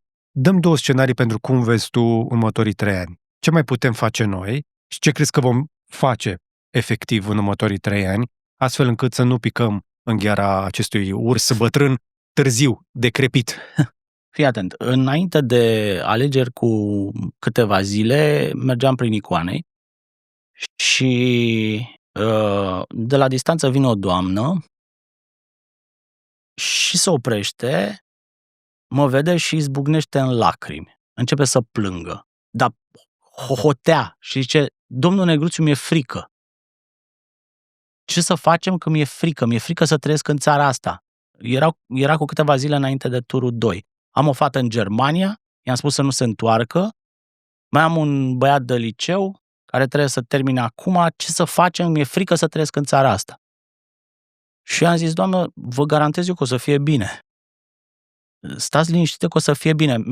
Apropo de optimism, ia gândiți-vă cum ar fi ca totuși românii să-l aleagă, să evite extremismul, să-l aleagă pe Nicușor Dan președinte și să-l aibă premier peste câteva săptămâni pe Bolojan și să înceapă totuși să schimbe lucrurile în România, adică să evite in extremis dezastrul. Și nu cred că e posibil așa ceva, spune doamna. Ei, uite, suntem acolo. E posibil așa ceva. Îl avem deja pe Nicușor Dan președinte, care ține direcția corectă pro-europeană, nu răgnește ca Simion, și Ilie Bolojan s-ar putea, are mari șanse la ora la care vorbim să fie premier. Trebuie să... Have a little faith? Trebuie să le dăm puțină încredere. Sigur, eu sunt în opoziție față de ei, pentru că sunt jurnalist. Stăm în 2 oameni? Mai sunt oameni în țara asta. Dar știi cum e? Semnalul îl dai de sus. Ce semnal ți-a dat Klaus Iohannis în ultimii 5 ani? Păi, apropo... Un semnal de aroganță. Unde e Klaus Iohannis? L-a mai văzut cineva? Dar nu vreau să-l mai văd în viața mea la față. Da. Stăteam și mă gândeam zilele trecute. Ce-o fi în sufletul lui Klaus Iohannis zilele astea? Uitându-se la cum s-au terminat alegerile. Cred că este bine mersi. Cred că îl doare în augustul lui Dos de ce se întâmplă cu țara asta. Este copărtaș. Nu, cred că este principalul vinovat pentru situația în care a ajuns România. maniera lui arogantă, disprețuitoare de a trata poporul nu a făcut altceva decât să aducă extremismul la cote fără precedent în România. Faptul că l-a pus pe un incompetent ca Marcel Ciolacu premier de 2 ori. Da? Faptul că el practic a făcut o tranzacție. Eu vă dau țara pe mână. Voi dați-mi bani pentru deplasări, semnați-mi de conturile alea câtă nevoie am. Știi? Trocul ăsta absolut dezgustător pentru toată lumea ne-a adus în situația în care suntem. Cu oamenii care pur și simplu nu mai suportă aceleași fețe, aceeași manieră de lucru, aceeași aroganță. Cu puțin noroc, se retrăgea fain frumos în aviatorilor, îi se pregătea palat. Palat, da, cu 2 sere, nu cu una, cu 2 sere. Și cu mini teren de golf. Da. Și mai erau ăștia de pe la PNL, vorbeții de la PNL, care ziceau că sunt găuri făcute de coropișnițe. Știi? Nu cred. Găurile de la gol sunt de la coropișnițe. Deci tu zici așa, Bolojan, încă niște oameni, un semnal dat de sus și o să fie bine. Nu poți să ai o țară reformată dacă nu-ți reformezi partidele. Aici este marea miză. Cum facem asta? Păi, nu știu, hai să vedem. Vor fi niște congrese anul ăsta la partide. Bolojan trebuie să scape PNL-ul de PSD. Există foarte mult PSD în PNL în momentul ăsta. Sunt acolo niște probleme, mă rog, țin de bucătăria lor internă, dar poate să impună un soi de atitudine corectă în PNL și readucerea liberalismului în Partidul Național Liberal. Adică, domnule, pe cine reprezentăm noi? Care este publicul nostru? Tu nu vezi că pentru mediul privat, pentru antreprenori, în ultimii ani nu a vorbit nimeni? Păi da, nimeni. Patronatul Concordia, un pic așa. Nu, oamenii ăștia care produc, care sunt motorul dezvoltării României, sunt 4 milioane de oameni care lucrează la privat, n-au avut voce politică. Toate politicile PSD, PNL, UDMR au fost făcute pentru aparatul bugetar și cu precădere pentru superbugetărime. Nu pentru medici sau profesori, ci pentru ăia care sunt privilegiații sistemului. Mi-a zis-o cineva din PSD, zice, George, te-am văzut nemulțumit de social-democrați, de noi, de PSD. Și zice, ia uite-te un pic la PNL și uite-te la noi, că noi avem numai antreprenori în conducere, iar PNL-ul nu are decât bugetari. Bă, așa era. Înțelegi? Bun. Acum și la PSD trebuie făcute niște schimbări. Nu știu dacă ei sunt conștienți de... Dar alte partide pot apărea? Ăsta. Pentru că aud oameni care vor să pornească partide noi. Cu siguranță vor apărea alte partide care vor mușca din electoratul partidelor vechi. Ce curente vezi? Social-democrație, care să înlocuiască PSD-ul? Dar PSD nu este un partid de stânga, nu mai este de mult. Este un partid conservator, pur și dur, n-are nicio treabă cu stânga. Mai de stânga este USR-ul în momentul ăsta. Deși ei se consideră de dreapta. Și mi-aș fi un libertarian pe aici pe acolo. Da, eu cred, da, exact. Eu cred că o să apară multe partide noi în perioada următoare, inclusiv pe zona suveranistă. Acolo este o pâine de mâncat. Gândește că sunt 5 milioane de voturi validate electoral, adică ca om politic nu poți să te uiți decât cu jind la bazinul ăsta electoral și o să apară foarte multe partide în zona asta. Ce pleașcă e picalul lui Madame Gavrilă, mă. Bă, deci 6 din 49 total. Deci pentru mine a fost halucinant cum, știi cum e ca o formație de care a scos un one-hit wonder, știi? Au scos o melodie, au dat lovitura cu ea și pe aia, puf, au dispărut. Asta este moștenirea politică a lui Călin Georgescu. Dacă a fost ceva ce ne-a adus palpabil, ne-a adus 4 ani cu Ana Maria Gavrilă, nu? Și cu Gașca Veselă. Nu? Sunt oameni pe care, la care te uiți și te întrebi, domnule, ce meserie au? Ok, dar un om precum Călin Georgescu, dacă se reactivează, că el spune că s-a retras pentru familie și sănătate, deși tot el spunea în studio și dădea din cap când cita din Zelea Codreanu, nu? Că dacă vitejii pentru popor, nimic altceva nu contează, deci nici sănătatea, nici familia, nu? Că te lupți pentru popor. Mamă, dar tu ești exeget, Călin Georgescu, te-ai uitat atent în gura lui. Omul... Nu, eu m-am uitat la emisiunea aia. Omul și-a terminat misiunea. Eu m-am uitat la emisiunea, deci ultima emisiune din campanie, pentru eu am savurat-o ca un episod bun ca un film bun de pe Netflix. Și că-s puține filme bune pe Netflix. Bă, la asta m-am uitat pentru analiză stilistică, ținută. Pentru mine a fost delicios felul în care George Simion încerca să vorbească și Alexandrescu îi închidea gura și îi dădea mingea înapoi lui ziceai că este prins între mami și tati la un moment ăsta de partaj. Ce relație aveți? Deci, el trebuia să fie președintele României. Deci omul ăsta care era ca un copil adus la direcțiune, știi? Da. Trebuia să fie președintele României, adică un tip autonom care să... lamentabilă emisiune și imagine. Delicioasă. Pentru mine a fost delicios. Lamentabilă imaginea pe care un candidat la președinție poate să-ți o lasă. Dar hai să vedem cine profită de chestia asta, pentru că eu nu văd oportunitate doar pentru suveraniști, eu văd o oportunitate pentru un curent care fermentează puternic în Occident, mai ales în Franța, curentul comunist. Vezi? Să nu folosim cuvinte complicate. Crezi că are teren fertil comunismul la oamenii tineri care habar nu au ce înseamnă comunismul pentru părinții și bunicilor? La cum arată acum România, cred că este terenul de joacă al tuturor curentelor.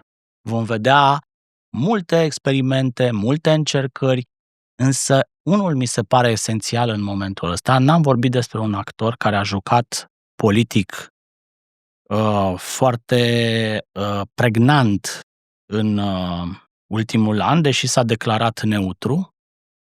Și ăsta este un partid aflat mereu la putere în România, niciodată în opoziție. Da. Știi despre cine vorbim?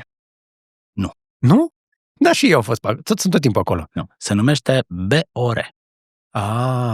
BOR, care la nivel oficial s-a plasat neutru. Nu? Te-am auzit vorbind despre chestia asta și îți dau perfectă dreptate. Astăzi este, după părerea mea, copărtaș la situația în care se află România. Pentru mulți care au înțeles jocul lor, a fost un soi de revanș pe care BOR, o facțiune importantă din BOR, a încercat să-și o ia în fața oamenilor după eșecul referendumului pentru familie. Mă, pe bune? Da. Bă, la câte milioane au înghițit numai pentru catedrală, numai din donații de la primării. Grosul banilor pentru Catedrala Mântuirii Neamului sunt donații votate în consilii locale. Da. Da? Aia a fost și de la guvern. Ăla a fost un eșec, dar sigur, ei cu statul n-au o problemă. Ei au problemă cu ăștilalți. Oamenii din țara asta. Eu cred că s-au grăbit, că dacă îl făceau acum îl câștigau. Au considerat că au înregistrat un eșec. Eu țin minte, am avut multe discuții atunci. Eu m-am plasat clar împotriva referendumului URI, i-am spus, pentru că era un referendum politic, instrumentalizat de Dragnea, dar mulți au fost foarte supărați acolo. Foarte supărați. Iar acum dovezile de implicare au fost clare, cel puțin în diaspora, bisericile au jucat un rol logistic, au adus oameni cu autocarele să voteze pentru Călin Georgescu. Oamenii nici nu știau cine este 11-le. Am vorbit cu mulți, li s-a spus la slujbă să voteze cu 11-le, era Călin Georgescu. Pe după care au jucat CG11, era hashtag CG11 peste tot. Au jucat cu Simion.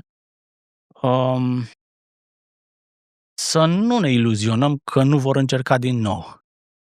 Acolo, știi cum e? Din păcate, dacă s-ar face astăzi alegeri democratice în sinod, tare mie că patriarhul Daniel ar pierde în fața lui Teodosie. Pentru că Teodosie reprezintă un curent care este în expansiune în Biserica Ortodoxă. Fundamentalismul sau da, ce? Și prorusismul. Teodosie este un putinist. Da, este. Dar de ce crezi că ar avea majoritatea? Păi, uite-te cum au jucat bisericile în campania electorală pentru Simion.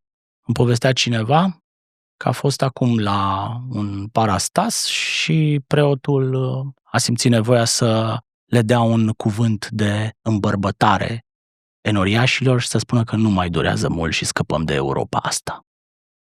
Există un sentiment anti-european pregnant în multe zone ale BOR. De ce? Faza cu curcubeu, că ne obligă ăștia de la Bruxelles. Băi, foarte mulți preoți sunt oameni cu școală, educați, sunt oameni care nu sunt proști în niciun caz. De ce a prins la clerul nostru narațiunea asta putinistă, anti-europeană?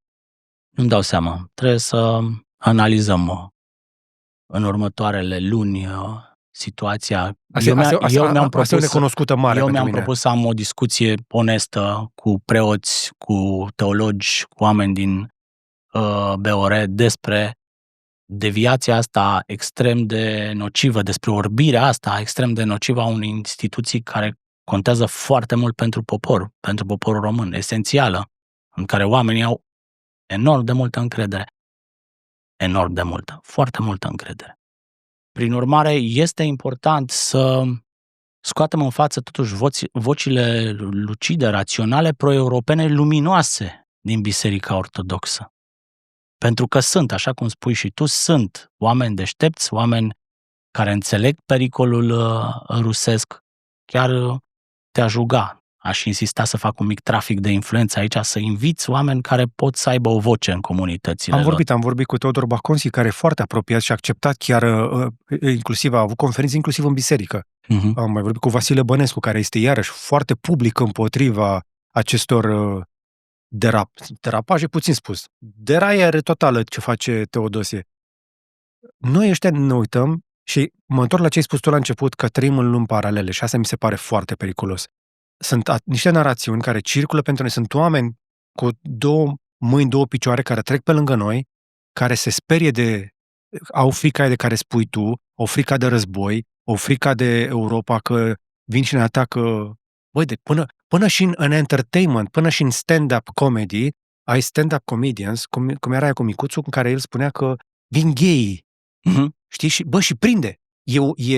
E umor, pentru că umorul trebuie să fie ofensiv, trebuie să deranjeze, dar trebuie să se hrănească din ceva adevărat. Că altfel n-ar fi ofensiv. Deci există oameni printre noi care se tem că vin gay peste noi cu curcubeu. Hai să-ți zic un lucru, că m-a deranjat și n-am avut unde să zic. Dar mi l-am adus aminte acum. Îmi vin foarte multe pe parcursul unei zile, îți dai seama, și nu le pot spune nici eu pe toate. Nu că ai fi nevorbit. Da, zici că sunt nevorbit. Mi-am adus acum aminte și n-au trecut decât 2 ore și mi-am adus acum aminte o idee. A fost un marș gay, Pride. Pride-ul în București, Parada nu? Pride, da. Așa.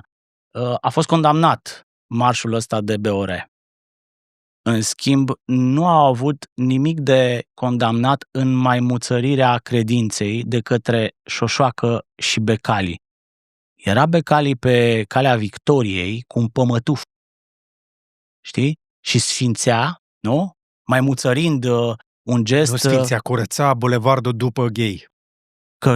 Căra precum Iisus o cruce pe Golgota. Era Becali care pur și simplu maimuțărea niște lucruri extrem de intime. Pentru foarte mult dintre români. Avea niște călugări în spate care îi sfințau apa aia. Da, niște călugări. La fel Șoșoacă. Că i-au interzis lui Becali să mai cânte în dealul Mitropoliei, că se ducea și cântant. Behăia acolo, ce să facă? El are sentimentul, senzația că are voce. Omul crede, eu l-am văzut, am fost cu Becali, eu am fost cu Becali la Sfântul Munte, la Atos. Este cel mai mare donator din istoria României la Sfântul Munte. Stai puțin, el nu are studii... A cărat milioane, dacă nu 10 de milioane acolo. El nu are studii teologice, nu este preot, nu poate să folosească recuzita și tehnicile și metodele și Eu cred că e pregătit să ducă, dacă e nevoie, să facă și școala, numai că n-are timp, e ocupat. Dar BOR-ul nu a reacționat la lucrul ăsta. Adică el făcea pe, nu știu, și Șoșoacă la fel. Totuși, uitându-te la ce este normalitatea, că unul era marșul celor care au deviat, nu? Ăștia cu gay, și ei erau normali, autointitulații normali. Păi te uiți la fețele lor, te uiți la modalitatea lor de exprimare, te uiți la răgnetele de acolo și te gândești, dom'le, ce este normal? Totuși sunt mulți oameni care merg la biserică, cred în Dumnezeu, merg la biserică și sunt gay. Nu. Și nu sunt or fi și gay. Dar altceva vreau să spun. Dom'le, și nu se recunosc în chestia asta cu șoșoacă. Evident. Cu becalii. Li se pare o insultă la adresa lucrurilor foarte intime în care ei cred. Este ca și când cineva m-ar scuipa în față. Și biserica nu simte nevoia să-i apere pe oamenii ăștia insultați de astfel de măscărici. Da. Primele parade au fost la București prin 2005-2006. Era o mână de oameni care se întâlneau când făceau conferința de presă, că eu eram arondat pe Accept și pe organizațiile astea, și nu anunțau public unde se face conferința de presă. Că veneau sau aveau tot felul de locuri de întâlnire în Beci pe la Cogălnicianu și mergeam și stăteam de vorbă cu ei. Oamenii trăiau în teroare. Ei știau clar că sunt vânați și când au fost la primele 2 parade, eu am fost corespondent, spre exemplu, eram cu o mână de om, Dalila Dulgheriu, cameraman. Da, o știu. O știi pe Dalila? Da. Avea o cameră în aia.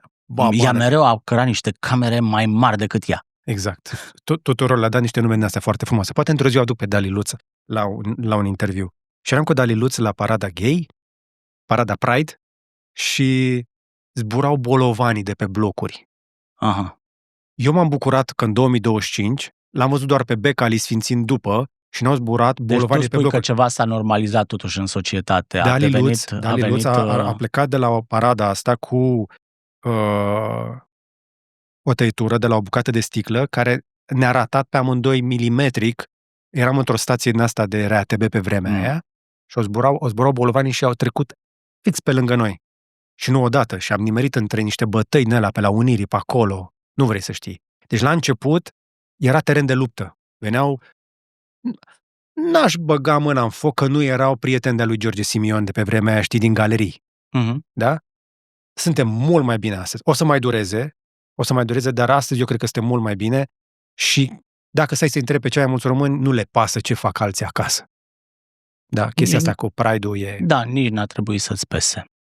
Nu mai lămurit ce urmează următorii 3 ani, dar ne-am lămurit că o să mai apară niște partide și o să mâncăm din halca asta numită PSD.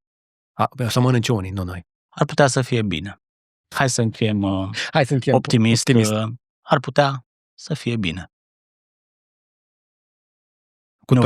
Nu vrei să încheiem așa. Nu, eu am un feeling și am spus chestia asta și o mai zic o dată. Eu cred că o să se dea drumul la taxe, fix când pleacă românii pe drum spre mare cu melodia aia lui Chirilă. Îi vezi pe românii mei acolo la barieră, frumos, la Cernavodă, și se anunță taxele și o zic că am așteaptă o bere rece, am bilet luat. Nu am chef azi de taxe. Chestia asta se joacă de mult, băieții ăștia o fac de multă vreme. De asta mai stați pe lângă noi. Da. Nu plecăm câtă vreme discută despre taxele noastre. După aia plecăm și noi în vacanță. Eu nu mi-am luat vacanță nicăieri ca să antreprenori. Anul ăsta nu mi-am luat bile nicăieri. Tu trebuie să plătești taxe. Așa, mulțumesc Florin Neguțiu, ne-am lungit. Sună telefoanele deja, ne bâzie din toate părțile. Tu mai ai și altă treabă astăzi. Am stat o grămadă, vă mulțumesc foarte mult dacă v-ați uitat, dar mai ales lui Florin, că și-a luat din timpul lui, pentru că e un om ocupat. Și aici nu e plătit pentru munca asta, dar dacă vreți, urmăriți la Republica, acolo e plătit. Acolo mai luați donații, nu? De la oameni? Nu, trăim numai din piață, fără donații. Nu mai luați donații? N-am luat niciodată. Ți-am zis, este un business care se susține pe publicitatea comercială care intră în nici eu nu cred în aia cu platformă. donațiile. Eu nu cred că poți să trăiești doar din donații. Ce încearcă Recorder, eu cred că va fi un experiment care trebuie să se transforme într-unul pe advertising, pentru că nu poți doar să te bazezi pe donațiile unor oameni care să îți dea din ură pentru PSD. Nu-i de ajuns. Dar cam atât însă pentru astăzi. Nu am nimic optimist la final. Încă o dată mulțumesc că ai venit. Mulțumesc și eu. Dacă vreți să mai vedeți un interviu interesant cu Good Cop, de fapt care poate fi unor Bad Cop, avem și unul cu Claudiu Pândaru în secțiunea de membri. Îl dăm pe ăsta pentru că mi-e teamă că dau ăștia drumul la taxe până una alta. Cu tine am vorbit chestii mai la ordinea zilei. Da, hai să dăm repede ca să dăm antidotul. Exact. Așadar, fiți activi, urmăriți, nu-i lăsați să geană pe ei și nu uitați să loviți cu forță acel buton numit like dați cu share să ajungă la toți prietenii, abonați-vă dacă n-ați făcut-o deja și decideți să deveniți membri sau apăsați pe link-urile din descriere pentru sponsori, că trăim și noi din publicitate. Dar cam atât pentru astăzi, însă până data viitoare să vă fie numai bine!